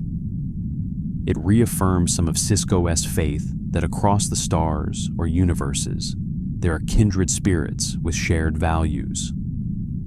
They arrive at the shuttle bay. Chief O'Brien is already inside a sleek Starfleet shuttlecraft, tools scattered as he calibrates a device on the console. He hops out as they approach. "Sir, I've patched in the Dominion transponder to broadcast a friendly signal. It'll mask the shuttle as a Jem'Hadar attack craft on sensors, as long as nobody gets a visual or scans too deep." Batman circles the shuttle, a runabout-class vessel, noticing the hull has been hastily repainted, a dull gray, and some emitter modifications clamped onto its exterior. Additionally, O'Brien continues, "I tweaked the warp signature to mimic a Dominion profile, but Don T push it to maximum might break the illusion. The emergency transport unit is here." He points to a console with a big lever attached to an independent power cell. "You toggle this, and it'll beam one life sign to pre-programmed coordinates. Right now, it's set to beam you back to DS9 in case of emergency. I also put in coordinates for an extraction point just outside Cardassia Prime's atmosphere. If something interferes with a direct lock, we can adjust that as needed." Batman listens carefully. Transporters are new to him, but he has a quick study. O'Brien hands him a small device, like a beacon. This is a pattern enhancer tag. Place it on a surface near you when you need extraction. It will boost the transporter lock on you, punching through interference. Batman secures it in his belt. "Understood." Dr. Bashir enters the bay at a jog, carrying a hypo spray with a vial loaded. He's out of breath. "Here it is," he says, handing Batman the hypo spray. "That's the cure for the morphogenic virus. It should cure one founder completely and possibly could be replicated for the rest. Handle it carefully. It's the only dose we have right now." Batman takes the hypo spray and places it in a padded pouch on his belt next to other medical supplies he carries. "I will. Thank you, Doctor." Bashir, ever curious, can help but ask, "Are you really going to do what I think? Slip on to Cardassia and confront the Founder?" Batman confirms with a grave nod. Bashir whistles softly. "That's insane and incredible. Good luck for all our sakes." With everything ready, Sisko steps forward and extends his hand to Batman. "I want to waste breath telling you to be careful. I know you will. Just good luck, Batman. Our hopes go with you." Batman shakes Sisko's hand firmly. "I appreciate everything, Captain. If all goes well, the next time you hear from me, this war will be over." Sisko nods. "Godspeed." Batman releases the handshake and, without further ado, strides into the shuttle. The hatch closes behind him. He moves to the pilot's seat and quickly familiarizes himself with the controls. Thankfully, Starfleet consoles are designed to be user-friendly. Plus, his analytic mind and some quick pointers from O'Brien guide him. He finds the cloaking transponder interface O'Brien rigged. It appears stable. Through the cockpit window, he sees Sisko, Kira, O'Brien. Bashir step back, clearing the bay. He hits the comm. "Control, this is Batman. All systems appear functional. Beginning launch sequence." Kira's voice from Ops comes through. "You are clear for launch, Batman. The bay doors are opening. Good hunting." The shuttle lifts off the deck smoothly under his control and rotates toward the force field that shields the bay from vacuum. The massive bay doors slide apart, revealing the starry expanse beyond. Batman nudges the thrusters and the shuttle glides out into space. For a moment, he hovers near DS9, gazing at the huge, spindly station with its glowing lights and battered hull sections from the battle. Crews are already working to repair a pylon. The Federation relief fleet that arrived is still patrolling nearby, securing the area. Among them is a prominent Galaxy-class starship with a saucer, and nacelles perhaps the USS Venture. Batman steels himself, entering commands. The Dominion transponder is activated. Externally, sensors will read his shuttle as a Dominion vessel now. He sets course for the Badlands and engages warp. Starlight stretches into streaks as the shuttle leaps to warp speed. Inside, alone with the hum of engines, Batman allows himself a second to process.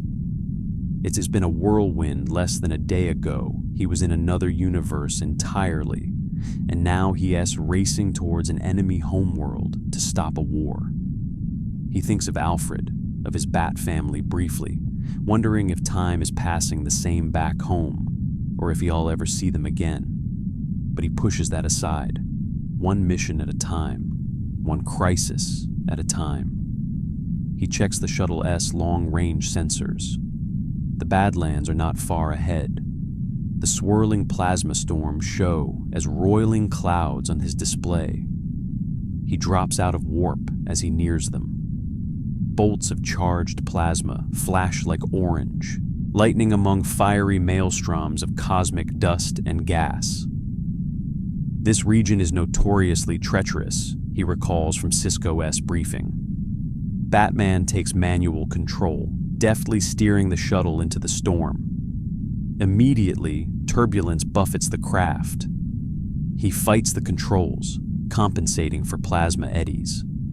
The ride becomes choppy. The hull glows with static discharge. One particularly violent lurch nearly throws the shuttle into a vortex, but he fires maneuvering thrusters to counter. The navigation computer beeps warnings about hull stress and sensor interference. This is like flying blind through a thunderstorm. One wrong move could tear the ship apart or get it lost. But Batman's steady hands and unflinching focus keep them on track. He uses short-range scans to find pockets of relative calm, zigzagging through the chaos with a mixture of skill and intuition. It reminds him oddly of grappling between skyscrapers in a way anticipating wind gusts, adapting on the fly. The shuttle endures, systems strained but holding. After an hour or so of tense navigation, a clear reading emerges the far end of the Badlands. He pushes through one last wall of plasma fire, and then the turbulence ceases. Stars shine clearly ahead. He is now in the sector near Cardassian space. He brings sensors back online to full, cautiously scanning. The transponder is active, so any Dominion patrols should read him as one of theirs, but visual contact or unusual flight patterns could still draw attention. He pings for Cardassia Prime. At this distance, a few light years out, he could warp closer. He sets a course to approach from a less trafficked vector, as Sisko recommended. Likely the Dominion expects an incursion from Federation space side, but he is coming from a diagonal angle out of the Badlands. The shuttle jumps to warp again, carefully at a low warp factor to mimic a Jem'Hadar small craft signature as much as possible.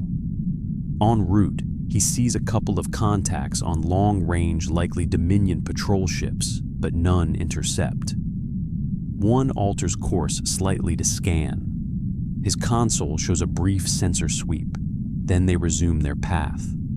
The disguise holds. Finally, the ochre-hued world of Cardassia Prime comes within sensor range. Batman drops to sublight and coasts. The planet is orbited by a lattice of shipyards and defense satellites. Countless Dominion and Cardassian ships are present in orbit, a daunting armada, albeit somewhat battered from months of war. He sees massive battleships, swarms of attack craft, and space stations bristling with weaponry. He clenches his jaw. There's no way even a cloaked Federation ship could get this close unnoticed. But a Dominion transponder is like an access key. Still, he'll need to be cautious not to draw visual attention. The Shuttle S hull is Federation make. Though O'Brien painted it, up close, a keen eye might question its design. He opts to fly casual. He merges the shuttle into a formation of Jem'Hadar attack ships heading down to the planet's surface, likely troop transports or supply runs. Matching their vector and speed, he slips in behind them. Atmospheric entry is next. Fiery plasma licks the Shuttle S shields as it descends through Cardassia S sky. Through the clouds, a sprawling metropolis becomes visible, long, angular buildings, a mix of new Dominion fortifications and old Cardassian architecture. Smoke rises from some districts, likely rebel activity or simply war damage. It is dusk on this part of the planet, the setting sun casting an orange glow on the cityscape. Batman locates the central command complex in Lacarian City. It is heavily guarded, a perimeter of walls and force fields, anti-air turrets, and clusters of troops at checkpoints. He can just fly the shuttle in. Instead, he veers toward a less conspicuous landing zone about 2 kilometers away, in what looks like an industrial zone partially in ruins. He finds an empty storage yard near a gutted factory. Scans show few life signs around, maybe deserted after bombings. He sets the shuttle down behind a collapsed structure to hide it from overflying patrols. The shuttle touches down softly. Batman quickly powers down the engines and engages a camouflage field to help blend it with the wreckage. At least the transponder will continue to broadcast it as a Dominion craft if scanned. He stands and prepares himself. This is where the Dark Knight truly goes to work. He checks that the hypo spray with the cure is secure in his belt, the pattern enhancer tag is handy, and he has spare explosives, EMPs, grapnels, all gadgets stocked. He also dons a small backpack that contains additional gear. Most importantly, he has a special suit upgrade stowed in the shuttle, an exoframe Batsuit, a mechanized armor he originally developed to face superpowered foes. Knowing he might face heavy combat ahead, he quickly dons the exoframe over his current suit. Piece by piece, the powered armor locks into place around his limbs and torso, whirring to life. The suit augments his strength and provides enhanced protection. Its matte black plating and gauntlet thrusters make him an imposing sight, more akin to a walking tank, though he's ensured its systems have stealth modes to minimize noise and heat when necessary. Geared up fully now, he truly looks like a dark knight ready for war. Batman steps out of the shuttle into the warm, smoky air of Cardassia Prime. Immediately, the sounds of distant warfare echo sporadic disruptor fire, maybe small skirmishes, and the hum of patrol craft overhead. He slips into the shadows of the ruined factory. From his wrist device, connected to the shuttle's sensor feed, he monitors local comm chatter. Dominion channels are encrypted, but thanks to codes Sisko's team provided, he catches fragments, panicked reports of uprisings in the city, Cardassian units betraying the Dominion. It seems even as the Federation fleet arrives, Cardassia itself is erupting in rebellion. That could work to his advantage. He moves swiftly through alleys, avoiding main streets. At one point, a patrol of 2 Jem'Hadar jogs by. He freezes, blending behind debris. His armored silhouette remains undetected as they pass, barking something about insurgents into their comms. The closer he gets to Central Command, the more heavily guarded the streets become.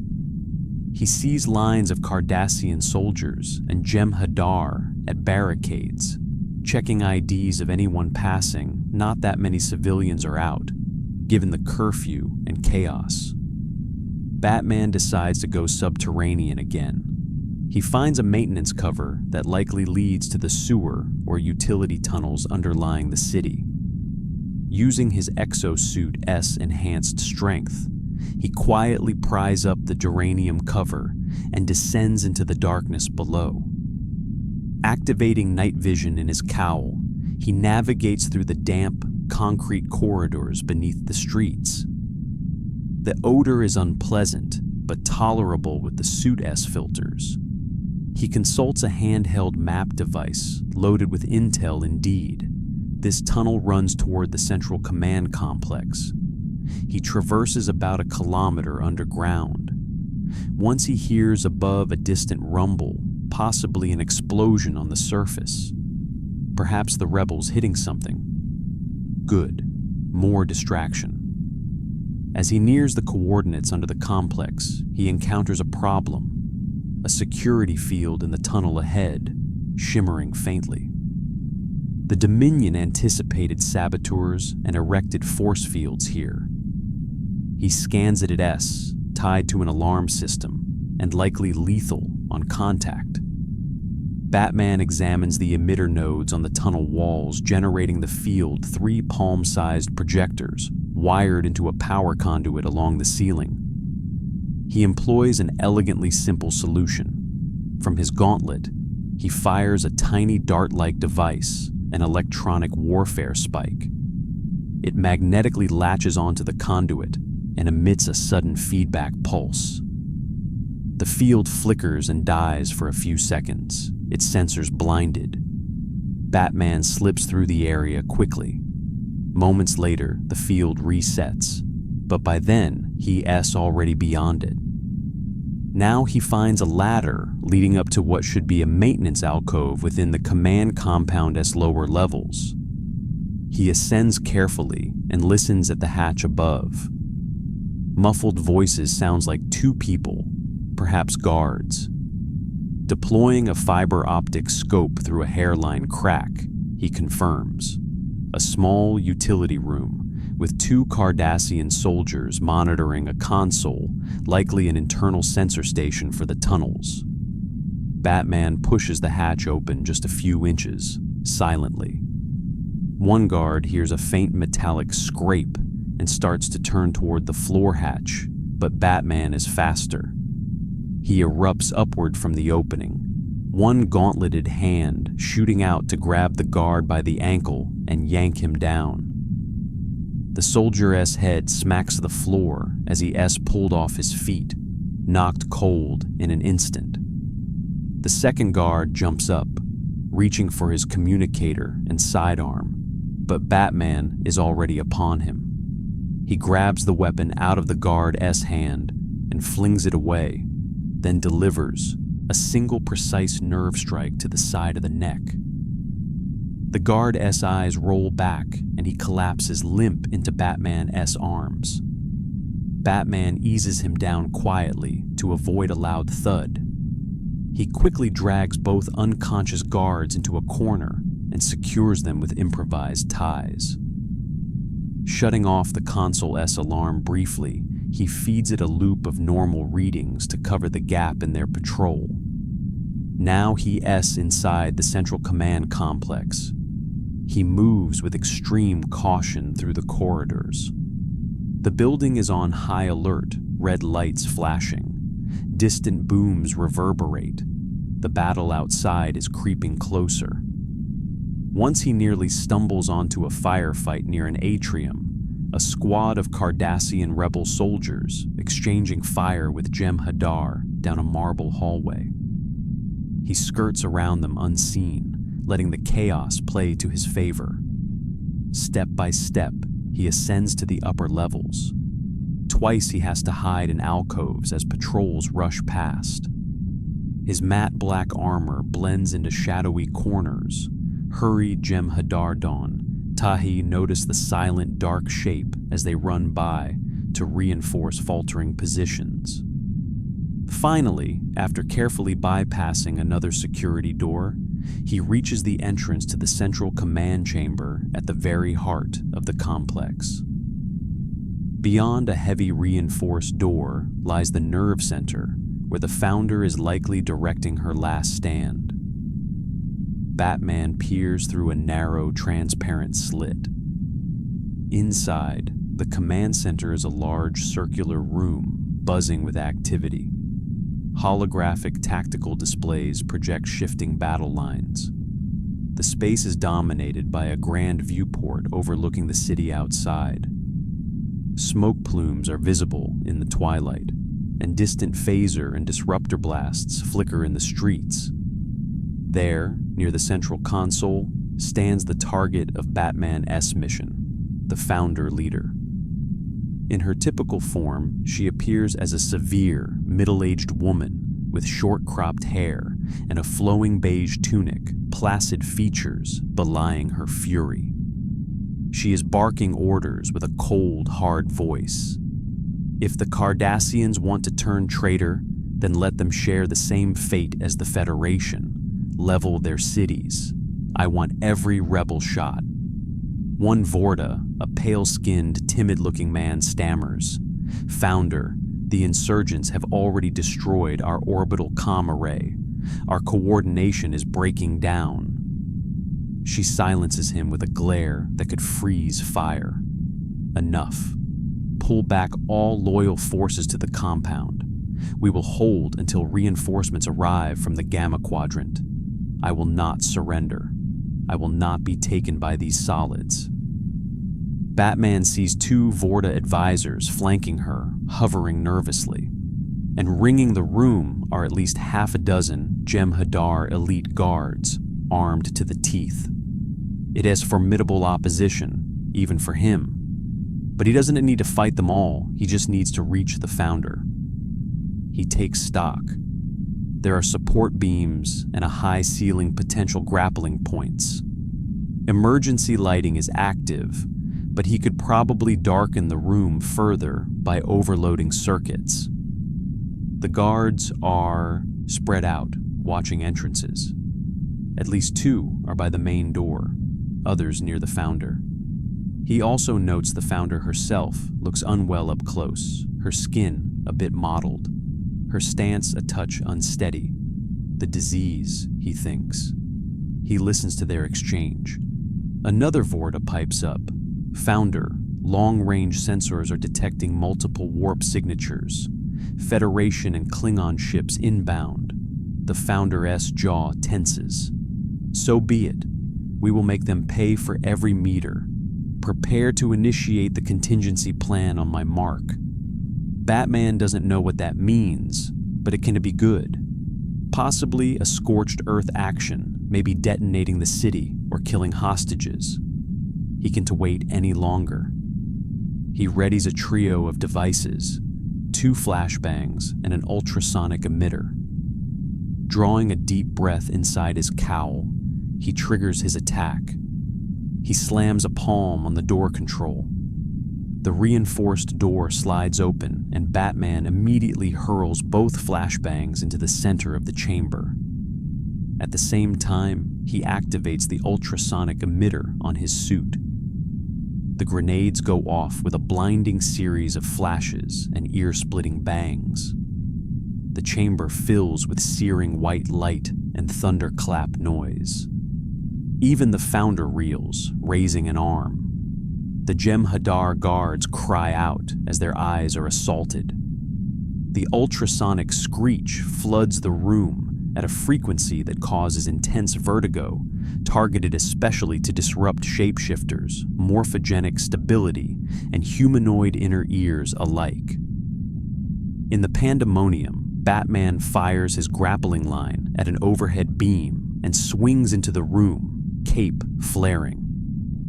To the dazed onlookers, he appears as a dark blur streaking through the smoky after images. He lands amidst the group with a heavy thud, exosuit servos whirring as he absorbs the impact. Immediately, he launches into action. A Jem'Hadar directly ahead tries to raise his rifle, but Batman smashes it aside with a backhand and delivers a crushing sidekick that sends the soldier hurtling into a console. Another guard charges from the left, but Batman catches him with a grapnel line around the ankle, yanking his legs out, then finishes with a knockout punch as the guard hits the floor. The Vorta dive for cover beneath a table, one squealing in fear. The Founder, blinking through the spots in her vision, shouts, "Stop him!" Her voice quavers with alarm and rage. The remaining 4 Jem'Hadar regain enough composure to attack. Energy blasts scorch the air. Batman somersaults behind a support pillar as a bolt narrowly misses his helmet. One shot grazes his armored gauntlet, leaving a burn mark but not penetrating. In a fluid motion, he hurls a handful of batarangs across the room. 2 find their marks in Jem'Hadar weapons, knocking a pistol out of one S hand and disabling another S rifle with a burst of sparks. A 3rd batarang clanks off a guard S helmet, a distraction more than a hurt. Seizing the moment, Batman charges. He barrels into one guard's shoulder first, his exosuit enhancing the blow, and slams the EV Jem'Hadar into the wall hard enough to crack composite plating. The soldier slumps. Another guard grapples him from behind, wrapping powerful arms around Batman's torso in a bear hug. The exosuit servos strain against the pressure, warning lights flicker as motors work to counteract. Batman grimaces, then triggers an electrical shock through his suit's outer layer. A surge of electricity makes the guard convulse and loosen his grip just enough for Batman to break free. He spins and hoists the dazed Jem'Hadar with a grunt, flipping the heavy soldier over his hip and smashing him flat onto a data console, which collapses under the weight. The final 2 guards come at him simultaneously from opposite sides. One swings a car-taken sword viciously. The blade screeches off Batman's left shoulder plating, biting but not breaking through, though it leaves a deep groove. Batman retaliates with a fierce punch to that guard's gut, his powered gauntlet sending the Jem'Hadar flying back. The last guard leaps onto Batman's back, trying to choke him with an arm around the neck. Batman staggers, seeing the Founder across the room through the haze, she's reaching for something at the console, perhaps an alarm or a last-ditch explosive trigger. He has to end this now.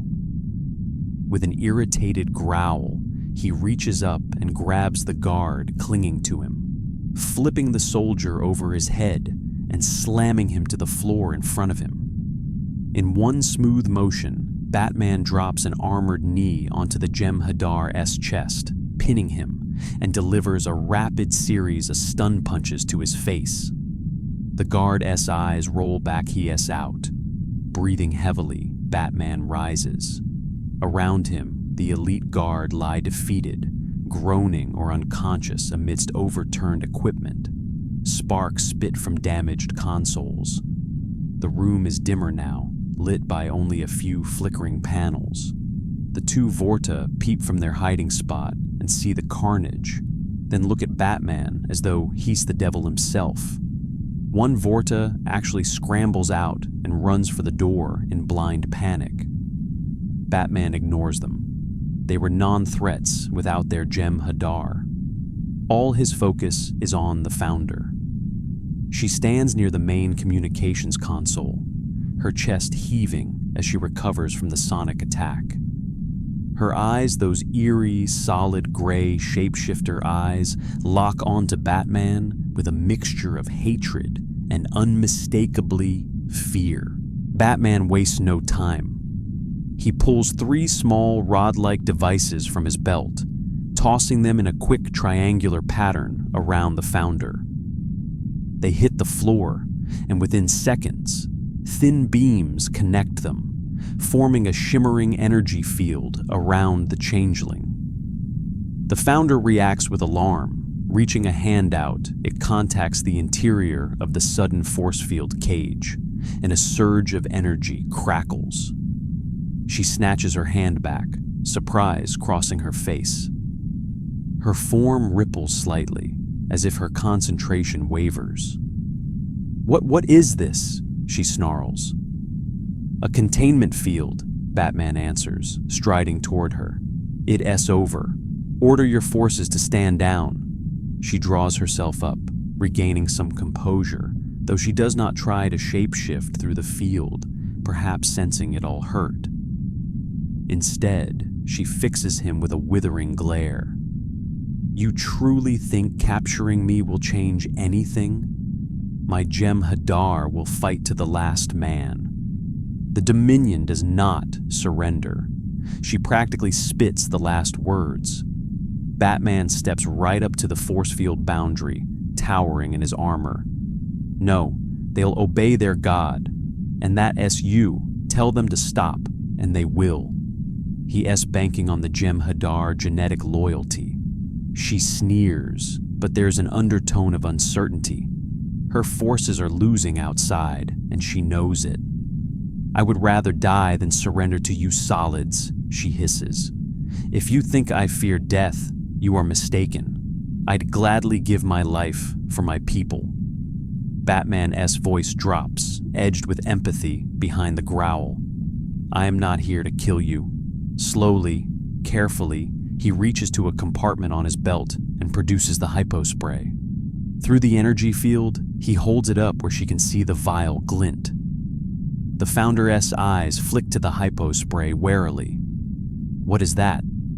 "The cure," Batman says plainly. "To the virus that's killing you. The disease that's plaguing the Great Link. I have it here." The Founder's controlled facade cracks her lips part in a faint gasp, and for an instant, hope and disbelief war on her face. "You were lying," she breathes, but her voice trembles. "You feel it, don't you?" Batman presses. "The sickness. I can see it in you. You are weaker than you were. You need this cure, and I am offering it to you." Why would you?" She falters, truly baffled. All her life solids have been the enemy, never to be trusted. This one fought through an army to reach her, and now offers to save her life? Is this some Federation trick? Batman deactivates the containment field with a control on his gauntlet. The shimmering walls vanish. The Founder blinks, suddenly free. A part of her had been tensing to liquefy and slip out somehow, even if it hurt. But now she is free to move. The Dark Knight then does something that truly shocks her. He pulls back his cowl from his face, revealing the eyes and face of a human man, slightly bruised and sweaty, but unwavering. It's a gesture of trust, meeting her eye to eye without the mask. He steps within arm's reach and gently holds out the hypo spray. Because ending the killing matters more to me than revenge.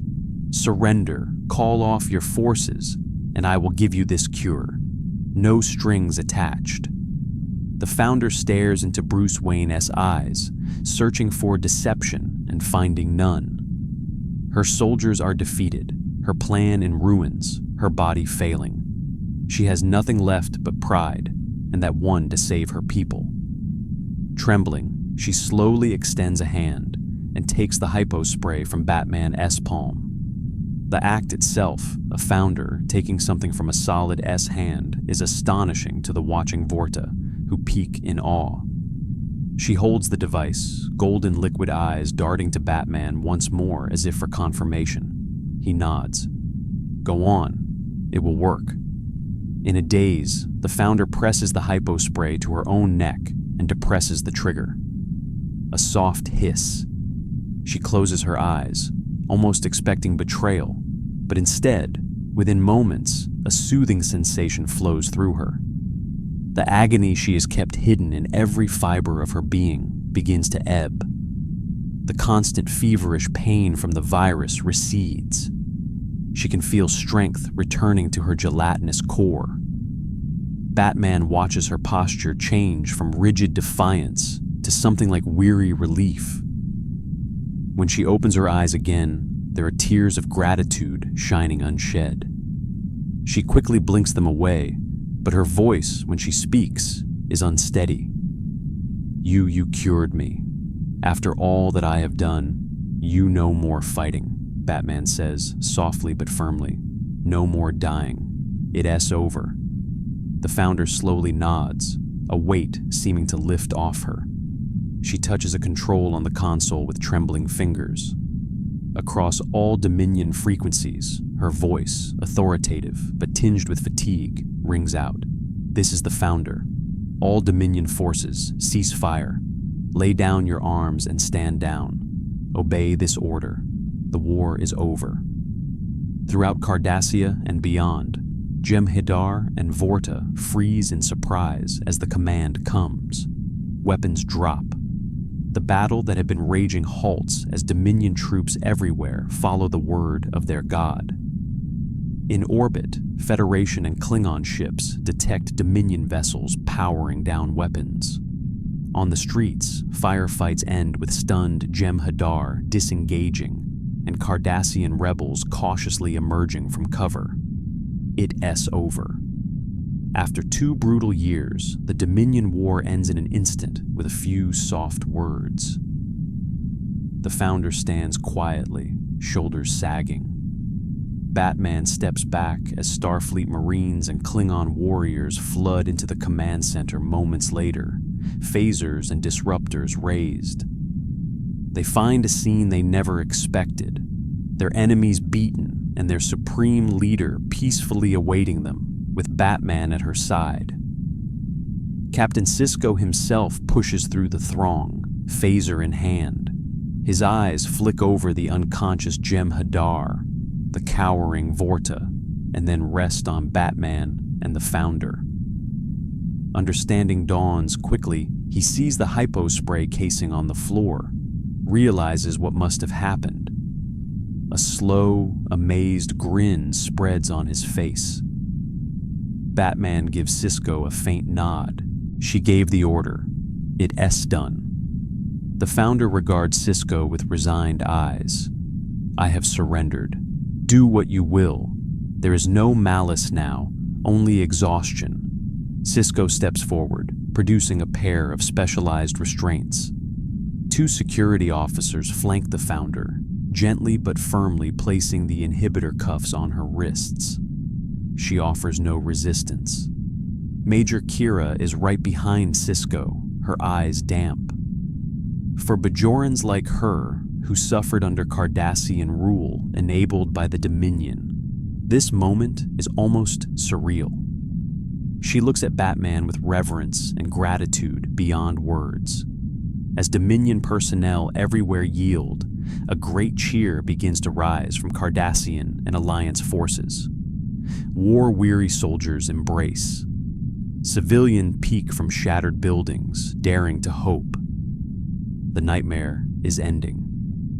Later that day, as the sun breaks through the pall of smoke, Batman stands on a balcony of the former command center. Below, Federation relief teams are already distributing supplies. Cardassian citizens, under the watch of Starfleet, help gather the wounded. A banner of truce flies over the compound ruins. Sisko approaches him, out of armor now and in a fresh uniform for the signing of surrender documents. They want you down there for the ceremony, you know, he says with a chuckle. The man of the hour, Batman, back in his normal suit, the exoframe stowed away again, shakes his head. No ceremonies for me, Captain. That's not why I did it. Sisko smiles knowingly. I figured you to say that. Still, you deserve more thanks than we can ever give. Batman gazes over the liberated city. Just promise me the peace will be a just one. Rebuilding, not punishing. Sisko nods solemnly. That's the idea. We all do our best.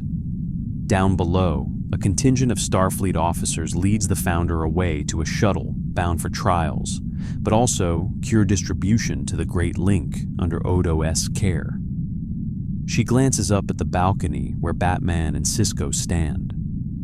There is no hatred in her expression now, only a lingering wonder at the unlikely savior who ended her war without ending her life. She gives Batman the faintest of nods before she's escorted off. Kira, approaching behind them, says, I still can't believe it, all of it. How you did it, so many lives were saved today because of you. Her voice is thick with emotion. Batman remains composed. Many lives were lost before I could act. I only wish I'd gotten here sooner. Kira places a hand on his arm. But you ended it sooner. Dante downplay that. Worf, bruised but proud, joins them as well. The Klingon gives Batman a respectful bow of his head. You fought with honor. My people will sing of the outsider who fought like Kahless himself. Batman respectfully inclines his head in return. Klingon compliments aren't given lightly. He accepts it in the spirit intended. All around, there is a newfound camaraderie among former enemies.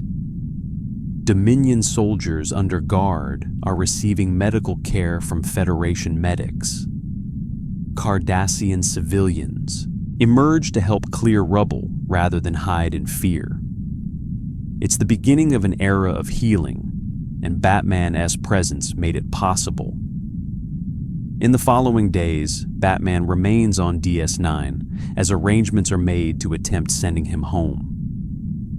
The station's inhabitants treat him like a legend come to life. Everywhere he goes, someone offers a grateful smile or handshake. Even Quark, the Ferengi bar owner, tries to lure him in with promises of free drinks for the hero of the Alpha Quadrant, an offer Batman politely declines. One evening on the promenade, Garrick, the Cardassian tailor and former spy, suits him with a new cape free of charge, a small token of appreciation from Cardassia. Garrick insists. Batman accepts the replacement garment with a gracious nod. Sisko eventually calls him to the wardroom. There, a collection of Federation, Klingon, and even Romulan representatives applaud him as he enters. They present him with an honorary medal, a Federation Distinguished Service Cross, acknowledging that while he isn't a one of them, he embodies their highest ideals. Batman, uncomfortable with the praise, gives a short speech simply thanking the gathering for their bravery and urging them to cement the peace he fought for. After the formalities, Sisko finds Batman alone by the Station S viewing window, looking out at the wormhole, the swirling gateway that started all this. "We think we can reopen the anomaly that brought you here," Sisko says quietly. "Our science team studied residual traces in our sensors. If we fire a shaped graviton burst into the wormhole, it might recreate the conditions." Batman keeps his eyes on the mesmerizing swirl of the Bajoran wormhole-esque cosmic clouds. He's been longing for home Gotham as endless battle calls to him. Yet, a part of him has grown attached to this place. "When? Tomorrow morning?" Sisko replies. There's a heaviness in his tone. He's not sure if he should wish Batman success or secretly hope something prevents the departure. Heroes of this caliber are rare. The next day, the plan is set. A runabout, modified similarly to how his shuttle was, will carry Batman near the wormhole. There, DS9's deflector will trigger the rift. In theory, it will sling him back to his universe and time. Batman says his farewells on the ops deck.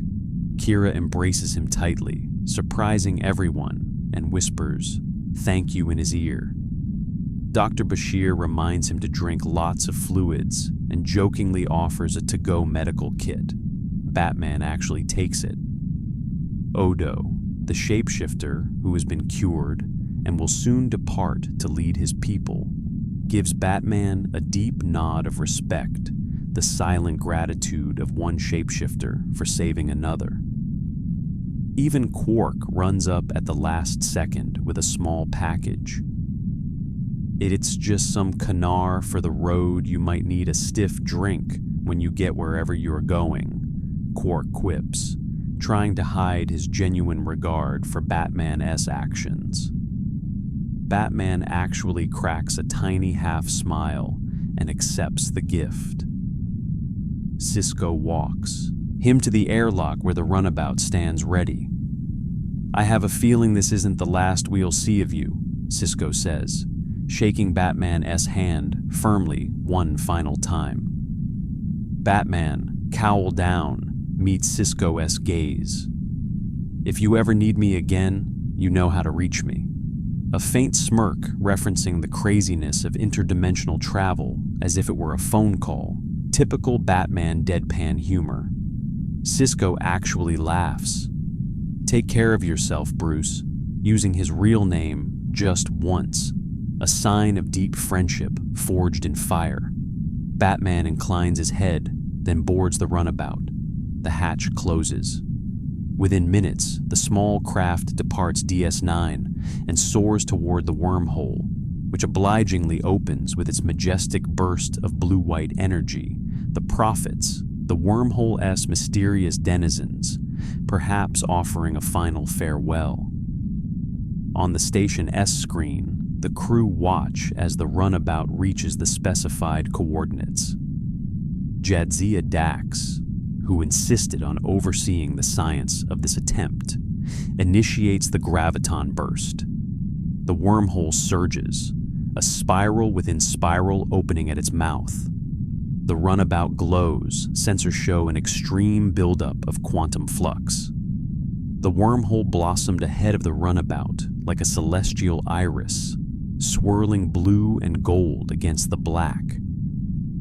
Batman sat alone at the controls, the hum of the engines a steady undercurrent beneath the quiet beeps of the instruments. DS9 was a diminishing ring of light behind him, receding into the distance. He checked the readouts one more time. course plotted, graviton sequence synchronized, quantum flux levels building exactly as Dax had predicted.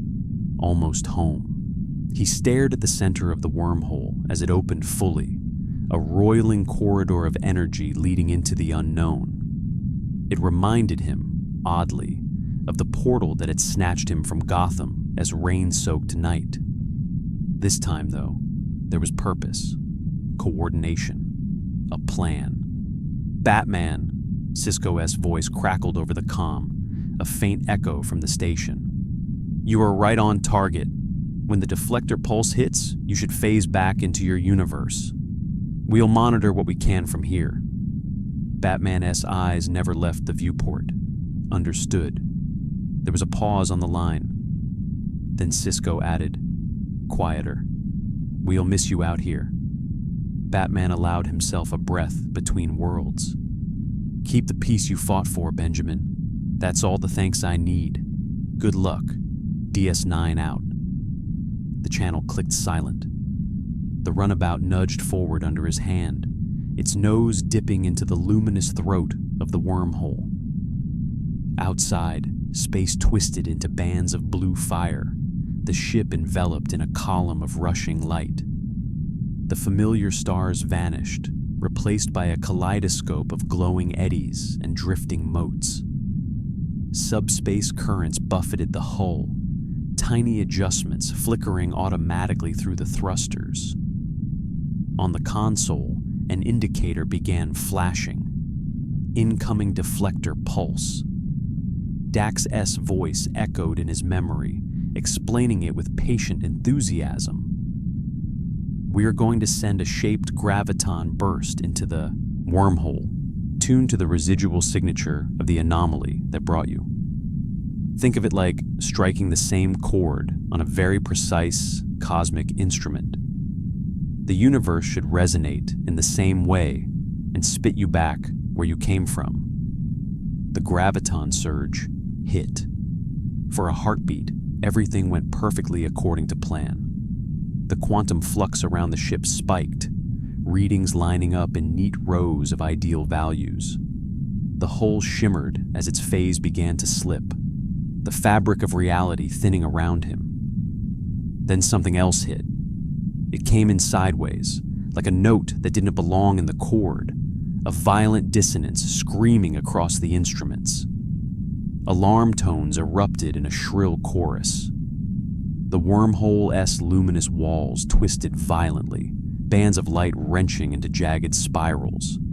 Batman's gloved hands flew over the controls, stabilizing thrusters, compensating for the unexpected drag clawing at the ship. "Computer, report," the cool voice replied in its calm monotone. "Warning, external energy conduit intersecting primary subspace corridor. Spatial shear increasing. Navigational control compromised." On the displays, a new structure appeared overlapping the familiar wormhole graphics, a threaded lattice-like tunnel of greenish energy punching through the wormhole's column at an angle. Data tags scrolled along it. Unidentified transwarp corridor. Batman's jaw clenched. He heard the stories in fragmentary, horrified terms. The Borg, their transwarp network, a spider-s web of conduits threading through subspace.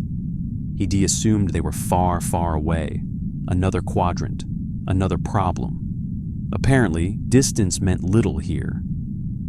The runabout shuddered as a hooked force latched onto it, like a fisherman's line catching a small boat in a fast current.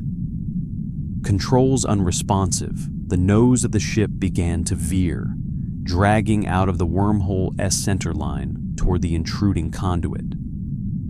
"Computer," he barked, "engage full reverse impulse. Reroute auxiliary power to shields and structural integrity."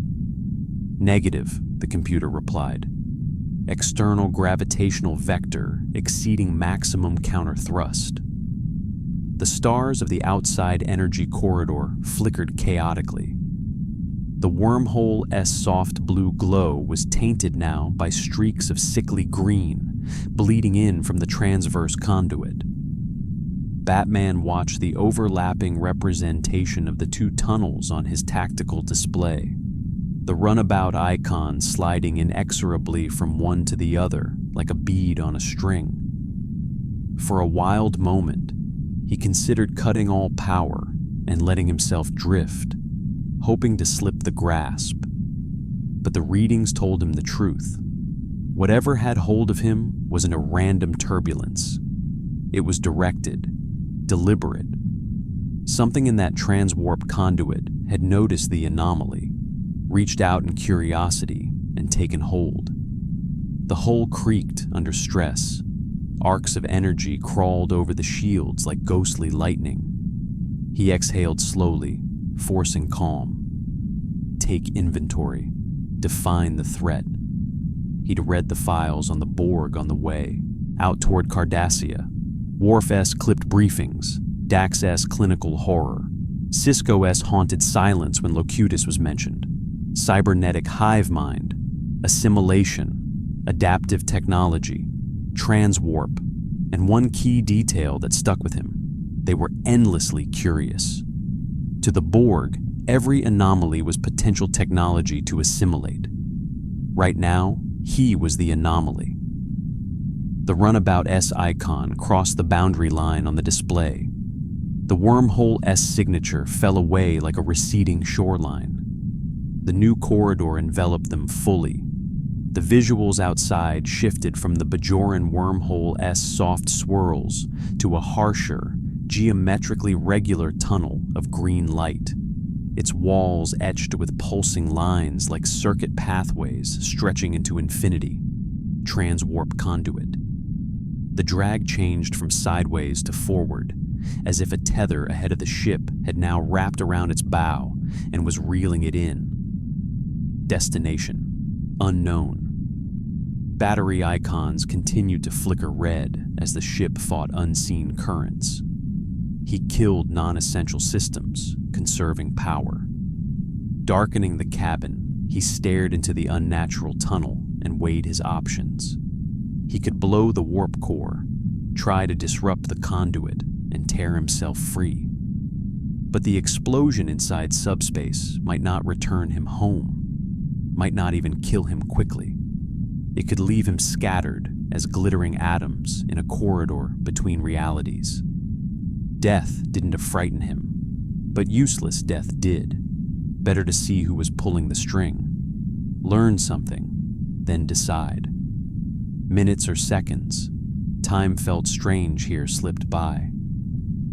The transwarp conduit narrowed on the readouts like the neck of an hourglass approaching. The computer chimed. Approaching conduit exit. Warning, massive artificial construct detected ahead. High energy signatures consistent with Borg vessel. Batman-esque fingers tightened on the armrests.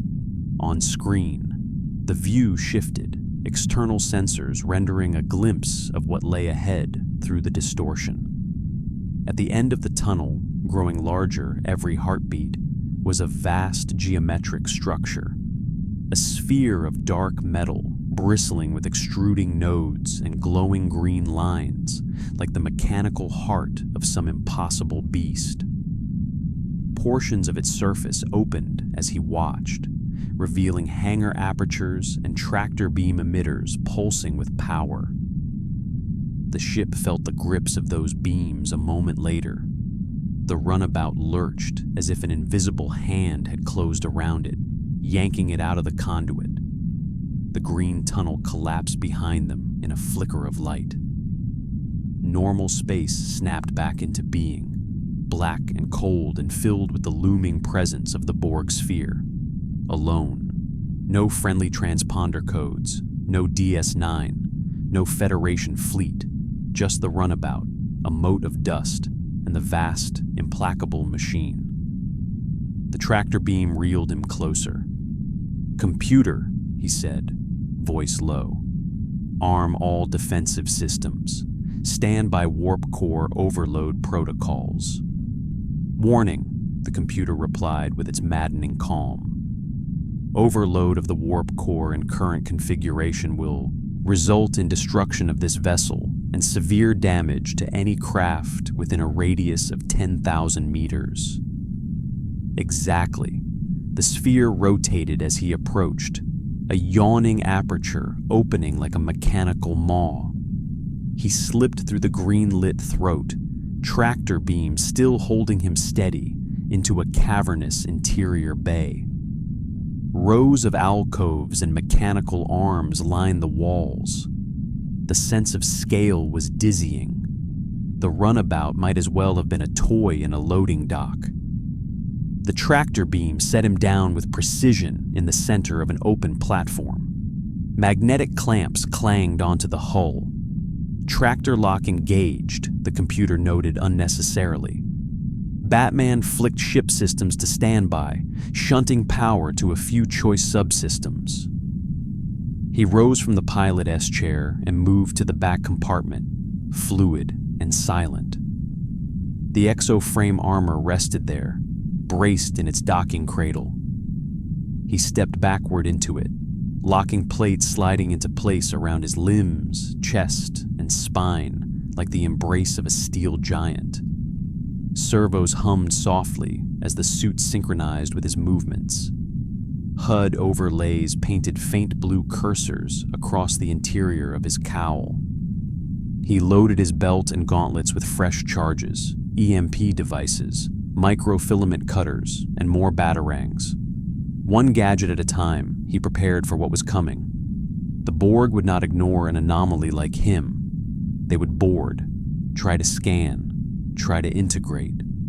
Over my dead body, he thought. He moved back to the front of the cabin. Outside the viewport, shapes were moving in the bay. Tall, gray-skinned figures with cybernetic implants and expressionless faces, their eyes glowing dimly green as they approached in steady, synchronized steps. Some carried integrated tools in place of hands, cutting beams, assimilation tubules, sensor arrays. Others seemed unarmed, save for the oppressive inevitability of their presence. We are the Borg. The voice didn't come from any one of them. It came from everywhere. The runabout S speakers, the hull itself. It vibrated in his bones, a chorus of thousands speaking as one. You will disembark. Batman stood still for a second, listening. No anger, no impatience, just certainty. He opened a channel. Borg vessel. This craft is rigged with an unstable warp core. If you attempt to breach or assimilate it, it will detonate and destroy your hangar bay. There was the barest flicker of pause in the collective S reply. We are aware of your technology. Your warp core S energy potential has been calculated. Containment has been established. Your threat is irrelevant. Outside, he saw thick, articulated arms descending from the ceiling toward the runabout, docking clamps locking over the engine compartments. Power-dampening fields began to shimmer around the nacelles. He grit his teeth. They weren't a bluffing. They had seen countless cores, adapted to countless explosives. Adapt. That was their strength. It was also a weakness. He switched off the transmission and whispered to the ship. Computer, mute external communications. Route my commands through internal secure channel Alpha. Acknowledged. On a panel beside the door, he keyed in a quick series of instructions, fingers a blur. Warp core overload suspended, but not canceled. Safety interlocks rerouted. Two-step trigger armed.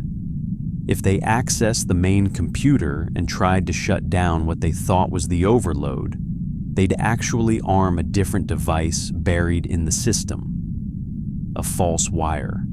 A decoy circuit. He de-spent his life booby-trapping expectations. He stepped toward the hatch and lowered his head for a heartbeat, centering himself. On the streets of Gotham, he fought flesh and blood, men with guns and madness. Here, he faced a machine that wore the dead like armor. Fear pulled at the edges of his mind. not of death, of what he might become if they succeeded. A human mind stripped, torn apart, reassembled into a tool. His strategic intuition, his capacity for planning, his ruthlessly optimized combat reflexes, all of it poured into the cold calculus of the hive. A Borg with Batman-esque mind would be a weapon unlike anything the galaxy had seen. Not an option. The hatch cycled open. The air in the Borg hangar was cold and metallic, tinged with a faint ozone smell. The lighting was harsh, unforgiving, green-white beams cutting through the dim. A group of drones waited at the base of the ramp. They watched him with the detached, insect patience of a spider regarding a fly. He stepped down, cape flowing, exosuit amplifying the weight of each footfall into a deliberate, heavy thud. Up close, the drones were even more grotesque. Cables snaked out of their skulls into spines and shoulders. One had a metal plate where half his face should be, a red laser eyepiece scanning him. Another left arm had been replaced entirely with a modular docking system, currently fitted with a surgical implement. Tiny beams swept across him, scanning. He could almost feel the data flooding into the collective, enumerating his armor, his weapons, his biometrics. "We are the Borg," the chorus repeated. "Your biological and technological distinctiveness will be added to our own. Resistance is futile." He stopped at the end of the ramp and let the words hang in the cold air a second. Then he answered, his voice like gravel and thunder. "You are welcome to try." Two drones approached simultaneously. One extended an arm, assimilation tubules sliding out from the back of its hand like small, venomous fangs. The other raised a multi-tool array that glowed faintly. Batman moved. He stepped into the first drone's reach faster than its predictive routines anticipated, his gauntleted hand clamping down on the incoming wrist. The tubules stabbed forward and scraped harmlessly across his armored forearm. The suit's insulating ceramic plates shrugged off the contact. A surge of electrical current jolted through his gauntlet into the drone. Its eyes spasmed, implants flickering. He twisted the wrist sharply, bones cracking beneath metal, and pivoted, using the drone's momentum to hurl it sideways into the second. Both went down in a heap. He didn't give them time to adapt. A batarang, this one modified with a micro EMP charge, whistled out from his hand and embedded in the neck implant of a third drone. The device detonated with a sharp pop, shorting out the drone's cortical node. It staggered and collapsed, lifeless. The hangar's lights flickered. More drones turned, converging in a slow circle. They were surprised for the first few seconds. Then the collective recalibrated. Energy shields shimmered into place on some of the drones, crackling fields hugging their bodies. Those with assimilation tubules changed tactics, retracting them and switching to integrated cutting beams. Others simply advanced with implacable calm, arms outstretched, knowing that sheer numbers might suffice where tech did not. Batman's HUD flashed as new energy signatures flared. Adaptation underway. He stepped back, dropping a small spherical device at his feet. It detonated in a burst of blinding light and ultrasonic noise, not unlike the one he de-used in the Founder's command center. The drones nearest him recoiled, disoriented for a fraction of a second.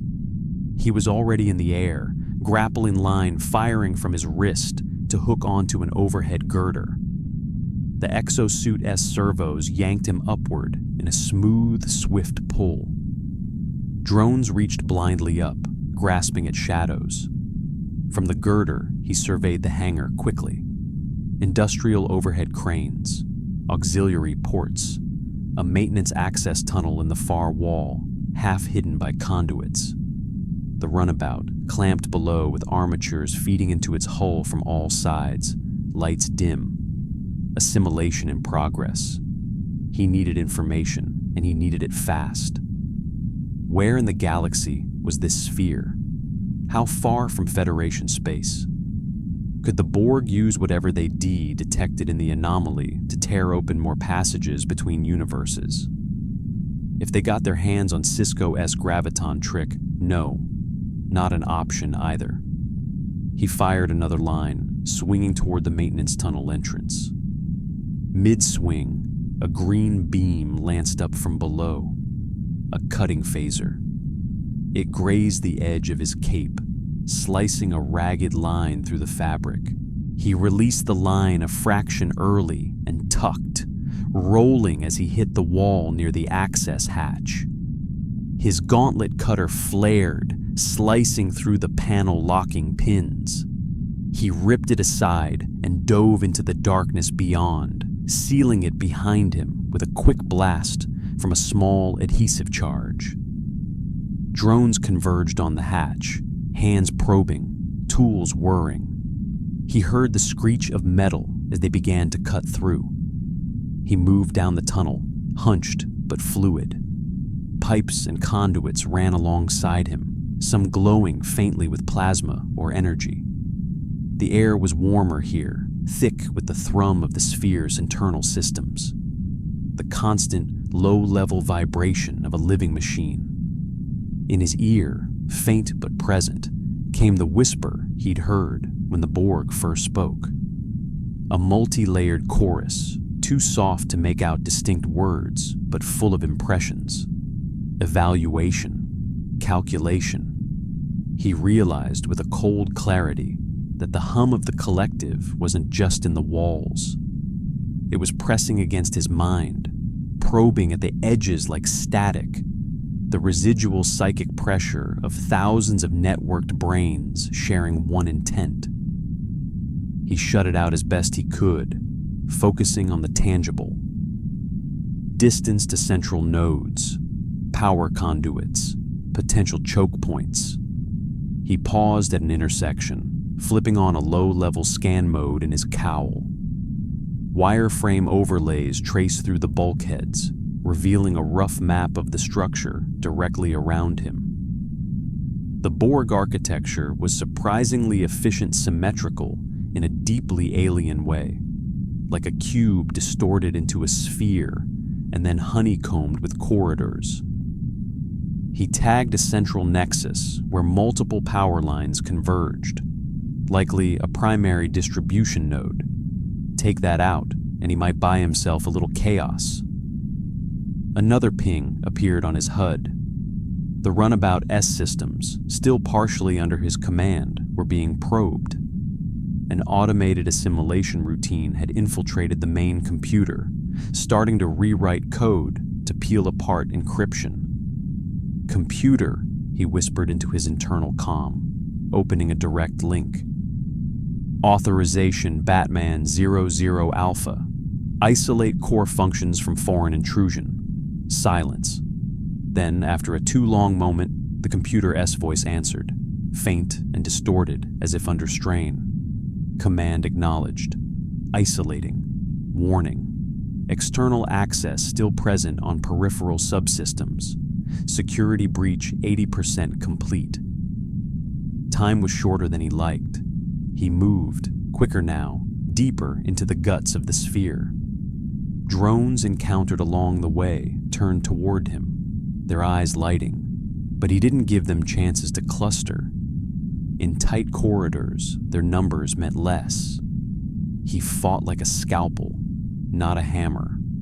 Short, vicious strikes that dropped individuals before the hive could reposition in force. One lunged at him with a cutting arm, the energy blade growling as it sliced toward his chest.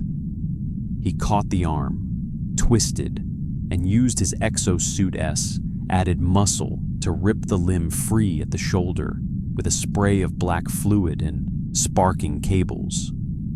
Another drone collapsed when a precisely placed batarang severed the spinal cable feeding its cortical node. But for each one that fell, 2 more moved on parallel corridors, trying to flank. He saw them on his HUD, little red triangles mapping their approach. He couldn't keep this up forever. He reached the power nexus. It was a cathedral of machinery, a high-ceilinged chamber where colossal conduits the size of trees converged into a central column, pulsing with green-white energy. Smaller ducts branched off in all directions like veins feeding systems, powering weapons, maintaining the sphere-s environmental and structural integrity. Balconies ringed the chamber at multiple levels, each patrolled by drones. In the center, beneath the main column, a cluster of nodes blinked with steady rhythm, distribution regulators. Critical and, he guessed, vulnerable. His armor hummed faintly around him. The exosuit-S capacitors were nearly full, charged from the ambient EM in the room. He had one good trick left. He stepped out onto the balcony, raised his arms slightly, and spoke into the room. Borg Collective. You pulled the wrong man out of the wrong wormhole. Drones turned, dozens, their eyes, their implants, all orienting toward the single dark figure on the ledge. We will add your distinctiveness to our own, they intoned. You cannot stop us. We'll see. He triggered the exosuit-S overcharge. For a split second, the capacitors feeding his powered gauntlets and boots reversed polarity, dumping their entire stored load into the local environment. The suit became the epicenter of a controlled electromagnetic pulse. The explosion of energy was invisible but devastating. Nearby drones stiffened, implants sparking wildly. Their eye lasers, tool arms, and cortical nodes overloaded, frying in cascades of uncontrolled electricity. Some dropped where they stood. Others staggered blindly, neural links severed. The main power conduits reacted violently. The central column S glow hiccuped as regulators were hammered by the pulse. Warning lights flared crimson across the chamber. Overhead, conduits blew in showers of sparks. On Batman's HUD, the runabout S comlink flared clear for a heartbeat, free of assimilation signal noise. He seized the moment. "Computer, this is Batman," he snapped. "Engage Protocol Omega Black. Transfer all control to manual secure channel. Arm core breach as decoy only. On my mark, reroute actual overload to secondary EPS grid for internal sabotage." "Acknowledged," the computer replied. "Clearer now, standing by." He leaped from the balcony, cape snapping open to turn his fall into a glide. Below, the floor of the chamber boiled with twitching drones, some rising again as backup systems rebooted, others permanently offline. He landed near the central regulator cluster, boots sending a jolt up his legs as he absorbed the impact. In 3 strides, he reached the main control pillar, gauntlet cutter already slicing, into the access panel. Metal peeled away. Beneath, Borg relays pulsed with green light. He slapped a fist-sized device into the nest, a compact explosive, wired not to blast outward, but to emit a tightly focused pulse inward, collapsing the regulator S-field harmonics. A tiny red indicator on it blinked once, then glowed solid. He stepped back and toggled the secure channel again. Computer. Mark. In the hangar bay, far behind him, the runabout S computer obeyed. On the Borg S peripheral subsystems, the false warp core overload routine flared to life, exactly where their infiltration had been probing. To the collective, it looked like a panicked safety system misfire triggering a core breach. Automated suppression subroutines pounced on it, flooding resources into shutting it down, redirecting energy flows around the imaginary threat.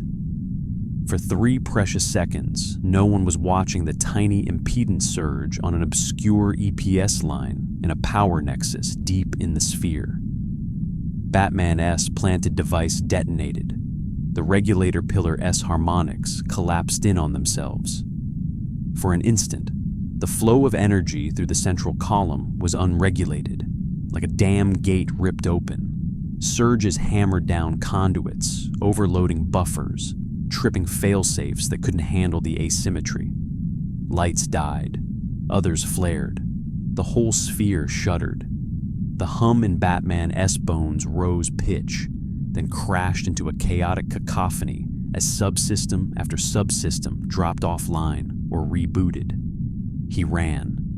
Behind him, drones swayed, some reaching out in slow, disoriented gestures. The unity of the hive was fractured by the surge, their synchronized timing slipping. It wouldn't last long. They would compartmentalize damage, reroute power, restore order, but it was enough. Enough for one man. Enough for Batman. He tore back through corridors dimmed by failing lights, his exosuit running on internal reserves now. Ahead, he saw a flicker of open space, the hangar bay. Through a gap, the runabout lay in its cradle, clamps still attached, but the power-dampening fields around it were flickering, weakened by the grid shock. Outside the sphere, unseen, it drifted momentarily off its perfect course. He burst through the last hatch into the bay. A handful of drones turned toward him, movement sluggish, their connections to the full collective dampened by the power disruptions. One raised a cutting arm. Its beam sputtered, then died. He didn't slow. He hit the nearest drone like a battering ram, sending it flying off the edge of the platform into the dizzying drop below. Others fell under a flurry of blows, EMP batarangs, and joint breaks. No elegance left, just brutal efficiency. He reached the runabout. The hatch, partially cycled by the Borg, hung open a crack. He wedged armored fingers into the gap and heaved, servos whining. The hatch slid open far enough for him to slip inside.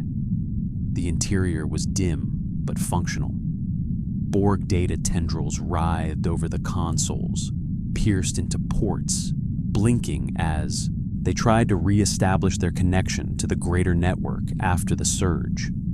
He slapped them aside, tearing a few out by hand. "Computer," he rasped, dropping into the pilot S-chair. "Report. Primary systems at 60%, the voice replied, harried but whole. External interfaces compromised but isolated. Warp core intact. Tractor field strength decreasing. Internal overload routine successfully deployed. We re-leaving. Warning. This vessel remains inside Borg sphere. External hangar bay sealed. Structural integrity field present." Batman S eyes flickered over the controls. The hangar S doors were indeed closed, massive bulkheads sealed tight. A shimmering field overlay hugged their inner surface. Good. He keyed in coordinates in a blur. The computer protested. "Warning. Attempting warp drive activation inside confined structure will cause catastrophic damage to this vessel and surrounding environment. I am counting on it." They weren't going to let him simply fly out into open space. He needed to punch his own exit. He set the warp field to minimum sustainable factor, just enough to form a bubble. He angled the nose of the runabout toward the sealed hangar doors, their immense mass looming on the forward screen. Behind him, in the bay, drones staggered forward, regaining coordination. Cutting tools warmed up. Tubules glinted. He looked at the readouts, timing the buildup. Warp field charges rising. tractor beam strength falling as disrupted power subsystems tried to come back online. He thought, just briefly, of Sisko on DS9, watching sensor traces vanish into static when the anomaly went wrong. Of Gordon on a rooftop under a cloudy Gotham sky, waiting for a shadow. "Computer," he said softly. "On my mark, engage warp for 0.01 seconds. Then immediately drop to full impulse and cut power to warp coils. Dump the bleed into the forward deflector. Acknowledged. This maneuver exceeds safety parameters. Story of my life." He gripped the manual controls, muscles tense. On the HUD, tractor beam strength dropped another notch. Energy fields flickered on the hangar doors. Mark. The universe hiccuped. The warp field snapped into existence around the runabout like a blown bubble, space itself bending in a tightly confined, violently unstable shape. For the briefest fraction of a second, the ship lunged forward not through space, but into space, pulling the bubble with it. Then, as ordered, the computer killed it. The bubble collapsed catastrophically against the solid mass of the hangar door. To the Borg, it must have looked like a local spatial anomaly spiking, a brief, impossible attempt at warp where warp was forbidden. To Batman, strapped into the seat, it felt like being in a car that tried to hit a brick wall and instead detonated the pavement. The hangar doors didn't just crack. They folded, imploded, then exploded outward, chunks of armored plating ripping free and hurtling into space. The structural integrity, field trying to brace them, shattered like glass hit by a hammer. The runabout burst through the hole, trailing sparks and a howl of tortured metal, buffeted by debris and the collapsing energy field. Alarm screamed. The view outside suddenly widened from green-lit bay to star-filled black, the curve of the Borg sphere dominating the world to port. Behind him, the hangar bay was a flower of destruction blooming on the sphere's skin, gas venting, drones and machinery torn loose, spinning into the void. Batman's HUD flooded with warnings, but one indicator mattered most. They were clear. Open space ahead, no immediate tractor beams. "Computer," he barked over the chaos. "Warp 1, random vector, now." The stars stretched and smeared as the battered little runabout jumped to warp, leaving the angry, wounded Borg sphere shrinking into the distance. Inside, Batman exhaled, long and slow. The hum of the ship steadied. The whispers of the collective faded to nothing. He wasn't safe yet. He had no idea where he was or how far from home. The anomaly Sisko-esque graviton burst had started was mangled by the transwarp interception. The path back to his own universe was no longer the clean equation Dax had drawn. But he was alive. The Borg did not have him, or his world. He sat back in the pilot S chair, feeling the ache in his muscles, the bruises forming beneath armor, the toll of too many battles in too few days. "Computer," he said quietly. "Where are we?" "Calculating," the voice replied. There was a short pause as sensors and navigational arrays realigned after the violent escape. "Stellar cartography correlation in progress. We are in uncharted space. No nearby Federation beacons detected." He nodded once, jaw set. "Stranded, for the moment." He brought up the long-range sensors. Somewhere out there, beyond the smear of stars, lay DS9, the Bajoran wormhole, the Federation. Somewhere, in another universe entirely, Gotham waited, rain on stone, signal in the sky. He wasn't finished with this galaxy yet, not until he found his way home, and made sure nothing from this nightmare followed. He flexed his fingers on the controls, eyes scanning the star field ahead. His voice dropped to a growl, speaking to himself as much as to the ship. Let S find a way back. The runabout streaked through the dark, a single point of stubborn light in an endless sea. The moment the runabout's hull breached the shimmering threshold of the wormhole, light folded sideways. Batman gripped the controls with iron focus as the interior of the cockpit flickered between familiar blue-white swirls and streaks of something darker, fractured lines of shadow that didn't belong inside any natural spatial corridor. Warning indicators flared across the console. Subspace shear detected. Graviton turbulence increasing. Foreign signal intrusion. The runabout juddered violently, as though invisible claws gripped its hull. Batman activated stabilizers, but each correction felt like pushing back against a tide that had no source, no momentum, only intent. Then the hum began. Low, mechanical, layered. Not the prophets, not wormhole resonance. This was cold, metallic, and deliberate. His console lit with a pulsing green waveform. The symbol was recognizable even here, etched into the Federation's greatest nightmares. Borg signal encountered proximity unknown, translating. No translation was necessary. Static crackled. Then a monotone voice filled the cockpit. We have detected a unique technological and biological signature. You will be analyzed. Batman's jaw tightened. He forced more power into the impulse injectors, but the runabout shuddered as an exterior force latched onto a tractor engagement, but not the smooth blue glow of Starfleet. This one was an ugly, angular green, like rusting circuitry wrapped around gravity. Tractor lock increasing, the computer warned. Another voice joined the first.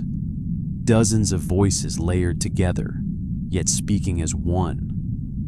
Resistance is futile. Batman reached for the emergency release on the graviton array, but the panel overrode him instantly, fractal symbols spreading across the controls like a digital infection. Systems compromised, the computer declared. External infiltration, full lockdown initiated. Borg fractal coding was seizing the runabout's interface with impossible speed. Batman's mind clicked through strategies. The Defiant S crew had fought the Borg before. They had systems and protocols, but this was a small craft with no specialized anti-assimilation routines.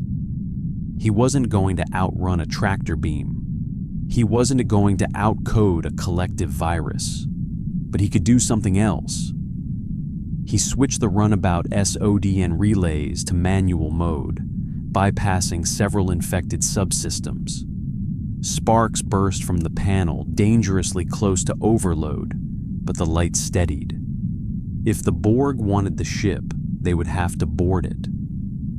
Batman stood, cape flowing behind him as the ship shook under the force of the tractor beam. His boots braced against the deck as subspace thinned around the craft. The wormhole-esque swirling walls dissolved into raw, venting energy. Then a tear opened in space. Not a graceful portal like the wormhole. A wound. The runabout was dragged through it. A brilliant flash ignited every surface, and Batman shielded his eyes. When his vision returned, he saw it. A massive vessel looming ahead, shaped like a nightmarish cube. Black lattice, green veins of power, carved shadows like geometric scars. Every face identical, yet unsettlingly alive, humming with collective intent. A monolith carved by logic without mercy. A Borg cube. He'd never seen one except in Starfleet files. Even those sterile reports had not captured the full presence of the thing. Each surface was a patchwork of machinery, grown rather than built. Sections shifted quietly, reconfiguring themselves as if the ship were a living entity. The tractor beam thickened, pulling the runabout toward a rectangular aperture, an entry, alcove yawning like a mechanical maw. Batman activated his gauntlet interface. "Computer, prepare full power surge to structural integrity field." "Warning," the computer replied. "Integrity field improperly calibrated. Overload may cause do it." He timed the pulse. The moment the runabout was dragged inside the Cube S hangar, just as clamps reached from the walls to seize it, Batman triggered the surge. The ship jolted violently, jolting the clamps backward. A flash of white light washed over the hangar.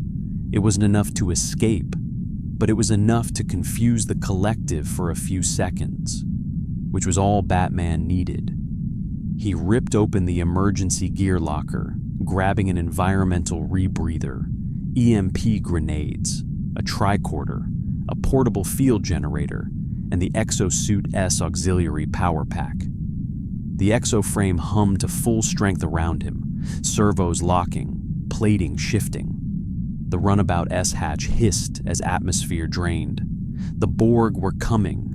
He could hear them metal footsteps, synchronized, echoing through the chamber. Batman activated the EMP grenade in his hand, rolling it toward the hatch. A drone stepped through, pale skin riddled with implants, one arm replaced with a mechanical auger, its face expressionless. Before it could speak, the grenade detonated. A muted pulse rippled through the air. Green lights across the drone S body flickered and died. It collapsed with a heavy metallic thud.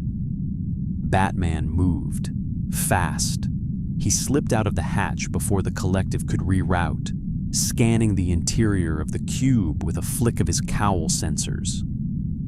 The architecture was like nothing built by a sane mind. Hallways of ribbed metal, pulsing green conduits, alcoves holding half-regenerated drones, all silent until awakened. A drone turned toward him, mechanical eye whirring. Batman launched a small sonic disruptor. Drones were vulnerable to frequency spikes that didn't rely on conventional power signatures. The sonic wave hit the drone before it completed its turn. It dropped. Batman sprinted forward, using the drone's own alcoves as cover. He wasn't going to win a war here. He needed an exit. But then he saw something that stopped him cold. A terminal node, partially organic, partially mechanical streaming data at impossible speed. Green light flowed up the conduits like veins, and among the Borg glyphs he saw English, specifically Federation starship schematics.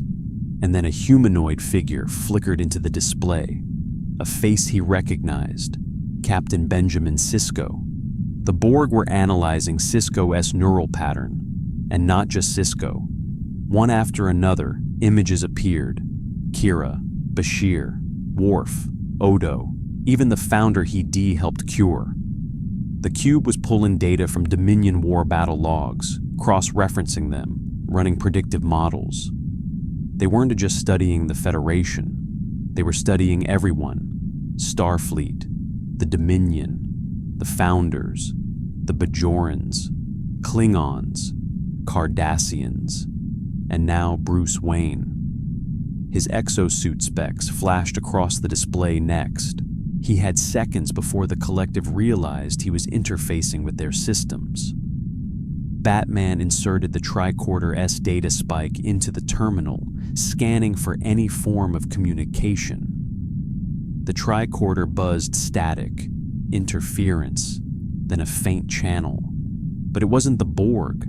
It was a familiar voice, distorted by distance and quantum noise. "Batman, Sisko here, do you copy?" Batman took a slow breath. "Sisko, the Borg took the ship. I am inside a cube." Static roared, the signal warped. Then an urgent whisper. "Not from this quadrant. Be careful, this is not an Alpha Quadrant cube." The line collapsed. The tricorder emitted a shrill alarm. "Borg presence detected. multiple approaching. Batman turned. 6 drones walked toward him in perfect formation. Their arms shifted as adaptive plating grew over the implants. His EMP wouldn't work again. They were already adapting. Their voices layered. You will be analyzed.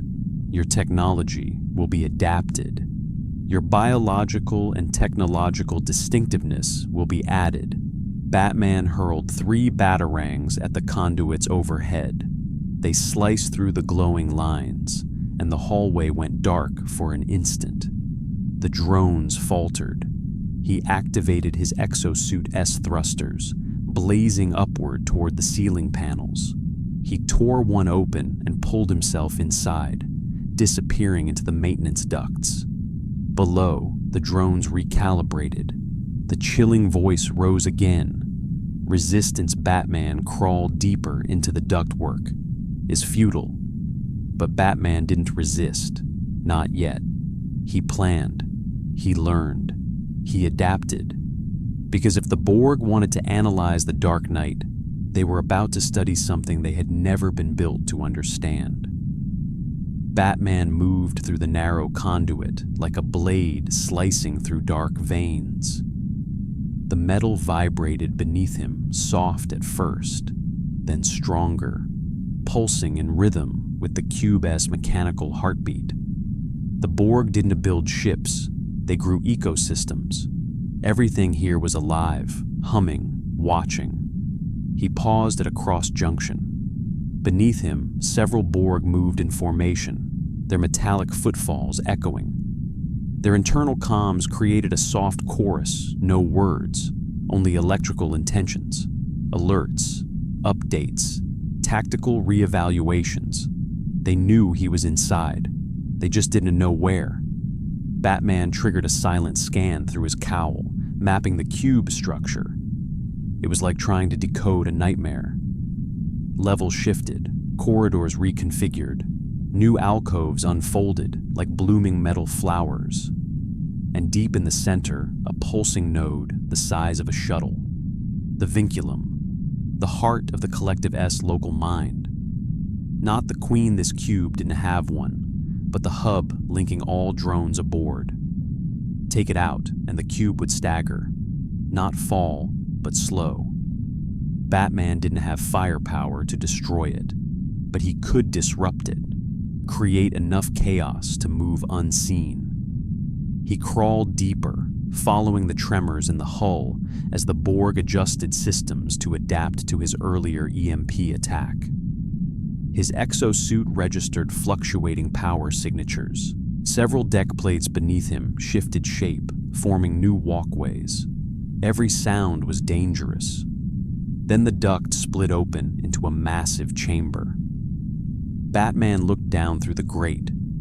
Below him, a regeneration hall. Hundreds of drones stood in alcoves, plugged into the walls, connected by cables snaking into their spines. Their chests rose and fell mechanically, synchronized without breath or life. Rows stretched out like a factory of frozen bodies. He scanned them carefully. Dozens of species were here. Humans, Klingons, Bajorans, a Vulcan, still wearing tattered blue robes, even a Jem'Hadar, its white tube supply now integrated with a Borg nano-dispenser. This wasn't an Alpha Quadrant cube. This was something else, something older. The tricorder buzzed with a disturbing reading. Borg unit, multi-quadrant composite origin, unknown modifications, extreme tactical rank, unclassified central directive, collect strategic signatures. Batman realized what the patterns meant. This cube wasn't part of the main collective. It was a specialized data harvester, a roaming intelligence, a reconnaissance predator. Its mission wasn't assimilation of local populations, it was sampling, gathering tactical information from various quadrants, studying leaders, learning technologies, scanning battle strategies. A cube designed to anticipate future conflicts, to prepare the collective for invasions. And now, It was studying the Dominion War and him. Batman checked the chamber below again. All drones were dormant, except one. At the far end of the hall, a drone in an alcove blinked only once, a tiny flutter of an eyelid, not mechanical, human. Its eye flicked again, scanning the room as though conscious but trapped inside its own body. It strained in its alcove, jaw trembling, then its face relaxed back into blankness. The sight hit Batman harder than he expected. Someone trapped inside their own mind, someone aware of what they'd become. He scanned them. The tricorder displayed species, human origin, unknown assimilation. Status, partial cognitive resistance. Active note, individual retains fragmented identity. Someone was fighting inside. That was impossible, or nearly impossible. Batman lowered the grate, landing silently behind a pillar. He stayed perfectly still as his cowl tracked energy signatures. He stepped closer to the half-awake drone. Its head jerked slightly, then its eyes shifted directly toward him.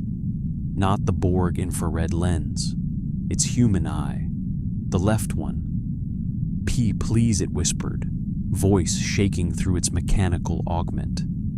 Batman tensed. The drone wasn't speaking to him physically. Its voice didn't vibrate the air. It vibrated through his tricorder, an encoded neural transmission. The drone-S body didn't move. It remained locked in its alcove, spine fused to the wall by a lattice of cables. Batman leaned in closer. Quietly, he engaged a low-frequency scrambler in his cowl, a device that created a bubble of sound masking. "You can still think," Batman murmured. The drone's human eye trembled. Another thought pulsed into the tricorder, fragmented and desperate. Not long before they noticed Batman's mind accelerated. He needed intel. If anyone here still retained identity, even pieces of it, he had a chance. "What quadrant is this cube from?" Batman asked. The drone-S eye rolled upward as though searching its own memories.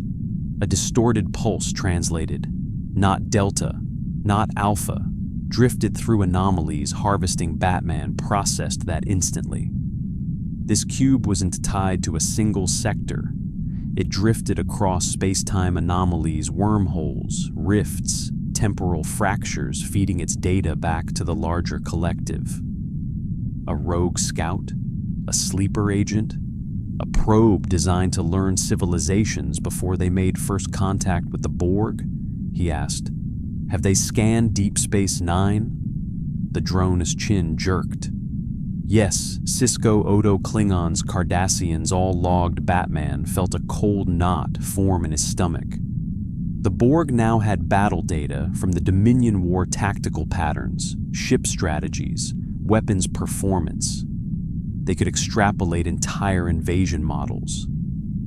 "How do I disable the vinculum?" he whispered.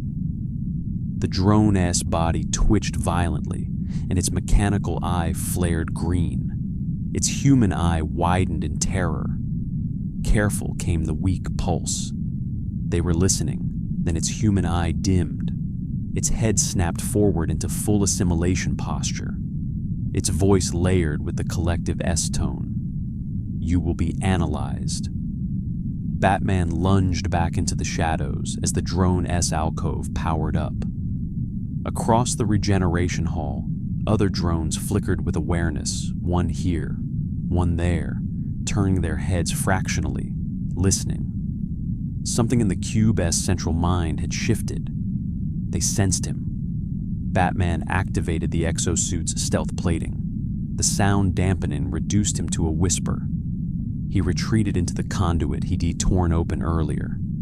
As he climbed upward, the collective S voice filled the hall like a rising tide. "We have detected non-compliant variants." Batman didn't slow, locating. He closed the hatch stealthily, isolating. He moved through the ducts, adapting. The corridor shifted behind him as panels rearranged like living machinery forming traps. A section of the conduit sealed itself, forcing Batman to reroute. He didn't panic. Panic was noise. He scanned again. The vinculum pulsed at the core of the cube. Heavy shielding.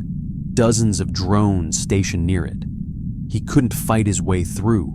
He needed misdirection. A plan formed. He set the cowl to infiltration mode, overriding the tricorder S encryption. He replayed the neural frequency he decaptured from the partially aware drone. If he could mimic Borg data traffic, he could inject false readings into the Cube S internal systems. He tapped a point on his wrist. His gauntlet projected a small interface. Neural Freck Borg, Drone 5792. Status corrupted access limited.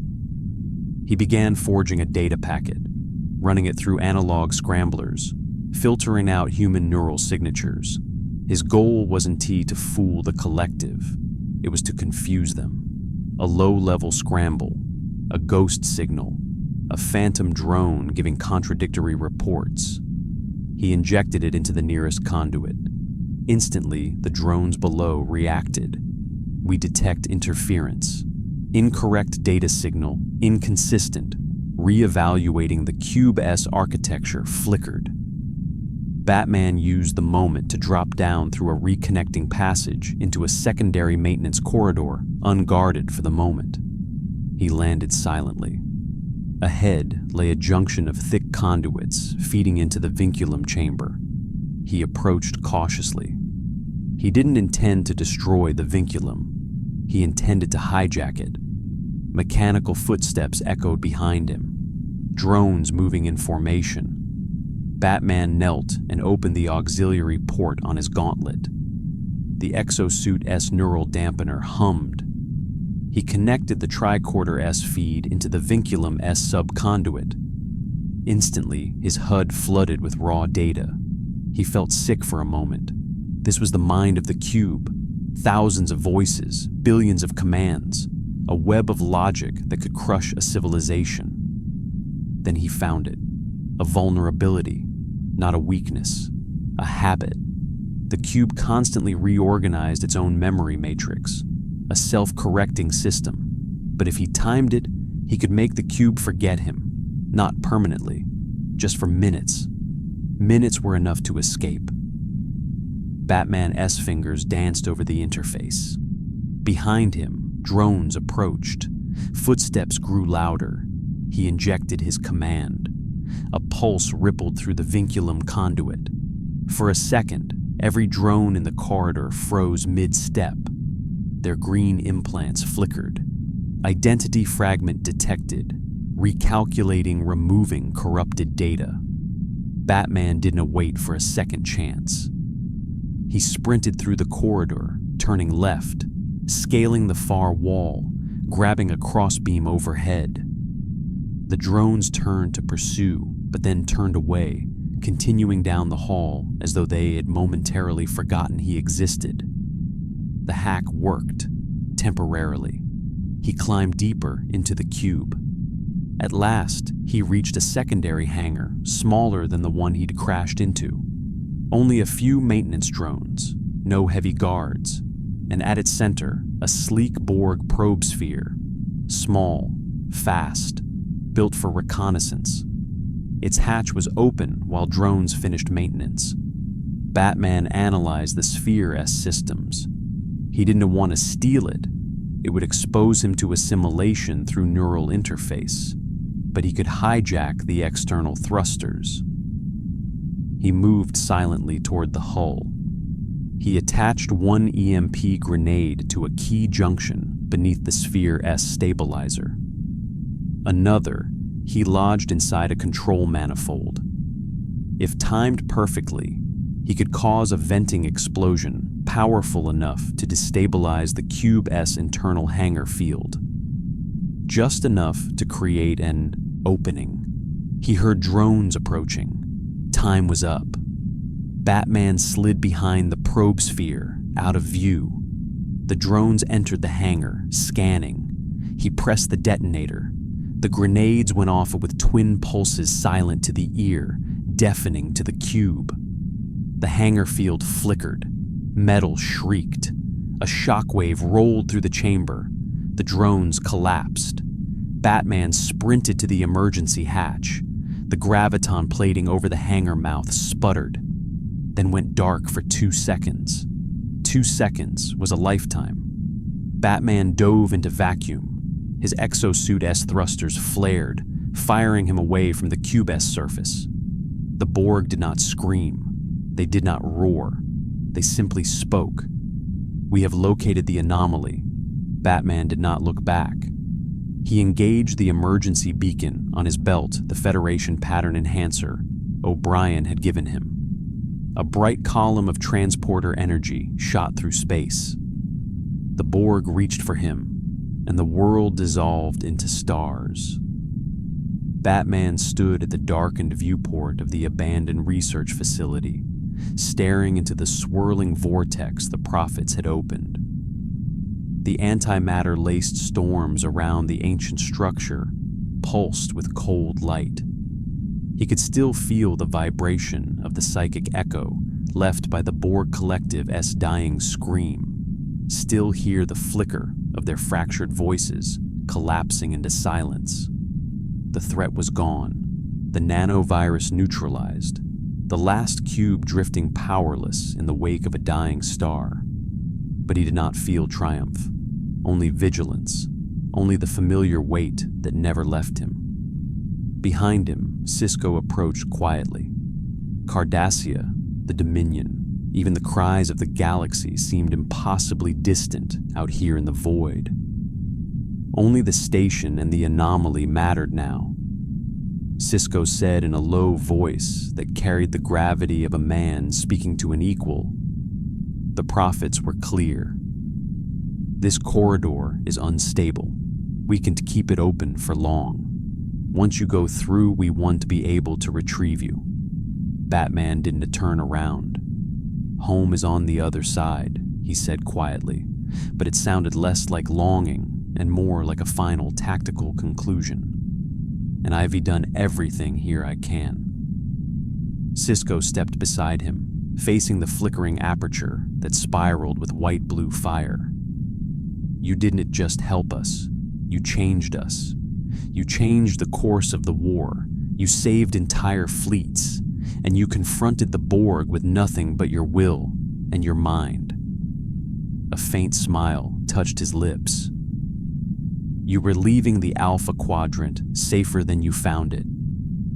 Batman finally looked at him. The two men shared the silent recognition of warriors who had carried too much and still found the strength to push forward. "Not safer," Batman answered. "Just more prepared." Sisko nodded once. Maybe that S enough. The deck shook slightly as the anomaly flickered, widening. They heard O'Brien shouting from the upper control platform that the graviton modulation was slipping. Kira was trying to stabilize the field generators, shouting commands to Bajoran technicians. The hum grew erratic, vibrating through the hull and making the air shimmer. Sisko said, "It has to be now." Batman stepped closer to the portal, feeling a faint static buzz across his armor. He thought of Gotham's rain, the smell of wet stone, the sound of sirens echoing down alleys. He thought of Alfred's warm sarcasm, the quiet discipline of the cave, the faces of those he had sworn to protect. A universe away, yet always present. Then he paused. "Captain," he said, "there's something else." Sisko raised a brow. "What is it?" "The Borg sphere." Batman's voice was calm, but edged with calculation. "The one the nanovirus disabled. It's adrift, intact. If even a fragment of its core reactivates, even one drone survives, they'll rebuild. It could take decades, centuries. But the collective is patient." Sisko's jaw clenched. "We'll deploy a fleet, detonate the remains." "There's no time," Batman said. "The anomaly is destabilizing faster than expected. By the time your ships get here, the Prophet's corridor might close permanently." Sisko saw where this was going. "You want to finish it yourself?" Batman nodded once. "If I leave something here that can threaten you after I am gone, my mission isn't complete." Sisko looked at him for a long moment.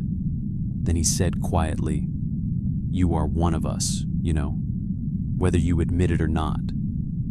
Batman didn't respond. He turned away, sprinted toward the loading gantry, and leapt into the shuttle bay. 2 minutes later, he launched in the stealth shuttle O'Brien had barely finished rewiring. Sisko watched the small silhouette shoot into the nebula like a bird of prey, dipping between plasma storms toward the drifting Borg husk. The warp signatures flickered off the sensors as Batman went dark. Inside the shuttle, the cabin rattled as he approached the spinning sphere. Its surface sparked with ruptured circuitry, sections of its lattice still glowing faintly with residual power. Something inside the collective was still twitching, still attempting to reconstruct. Batman narrowed his eyes. He activated the shuttle's final payload, a stabilized antimatter compression charge, one powerful enough to turn the entire sphere into incandescent dust.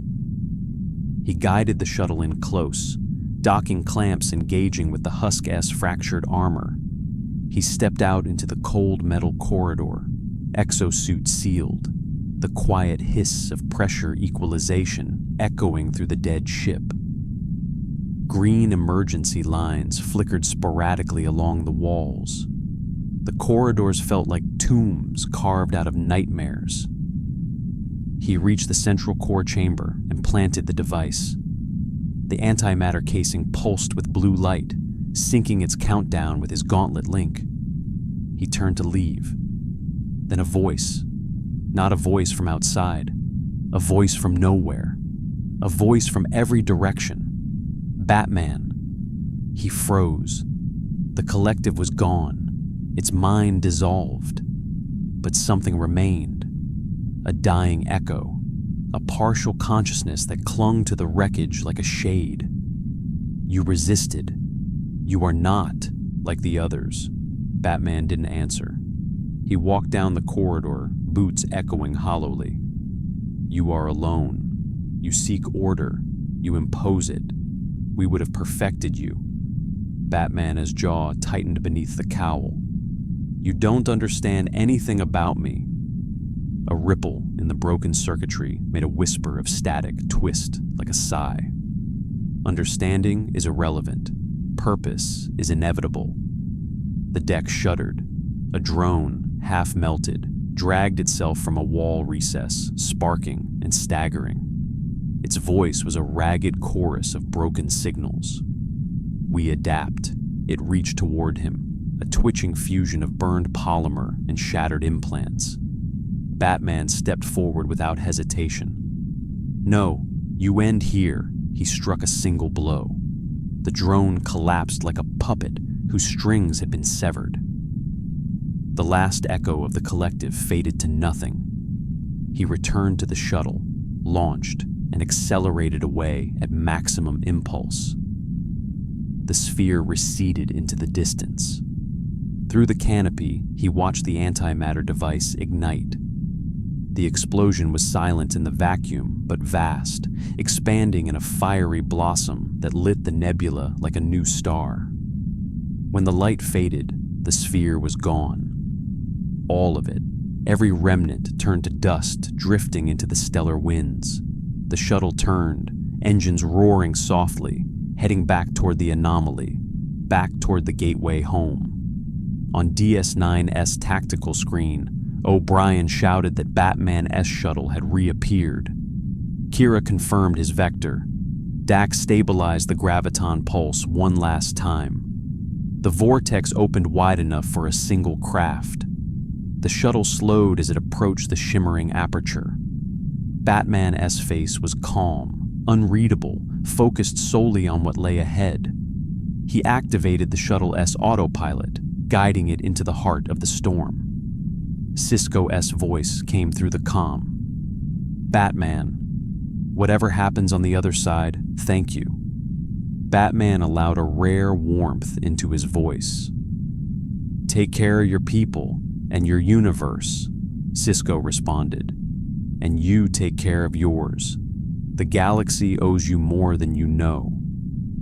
Batman touched something inside his belt.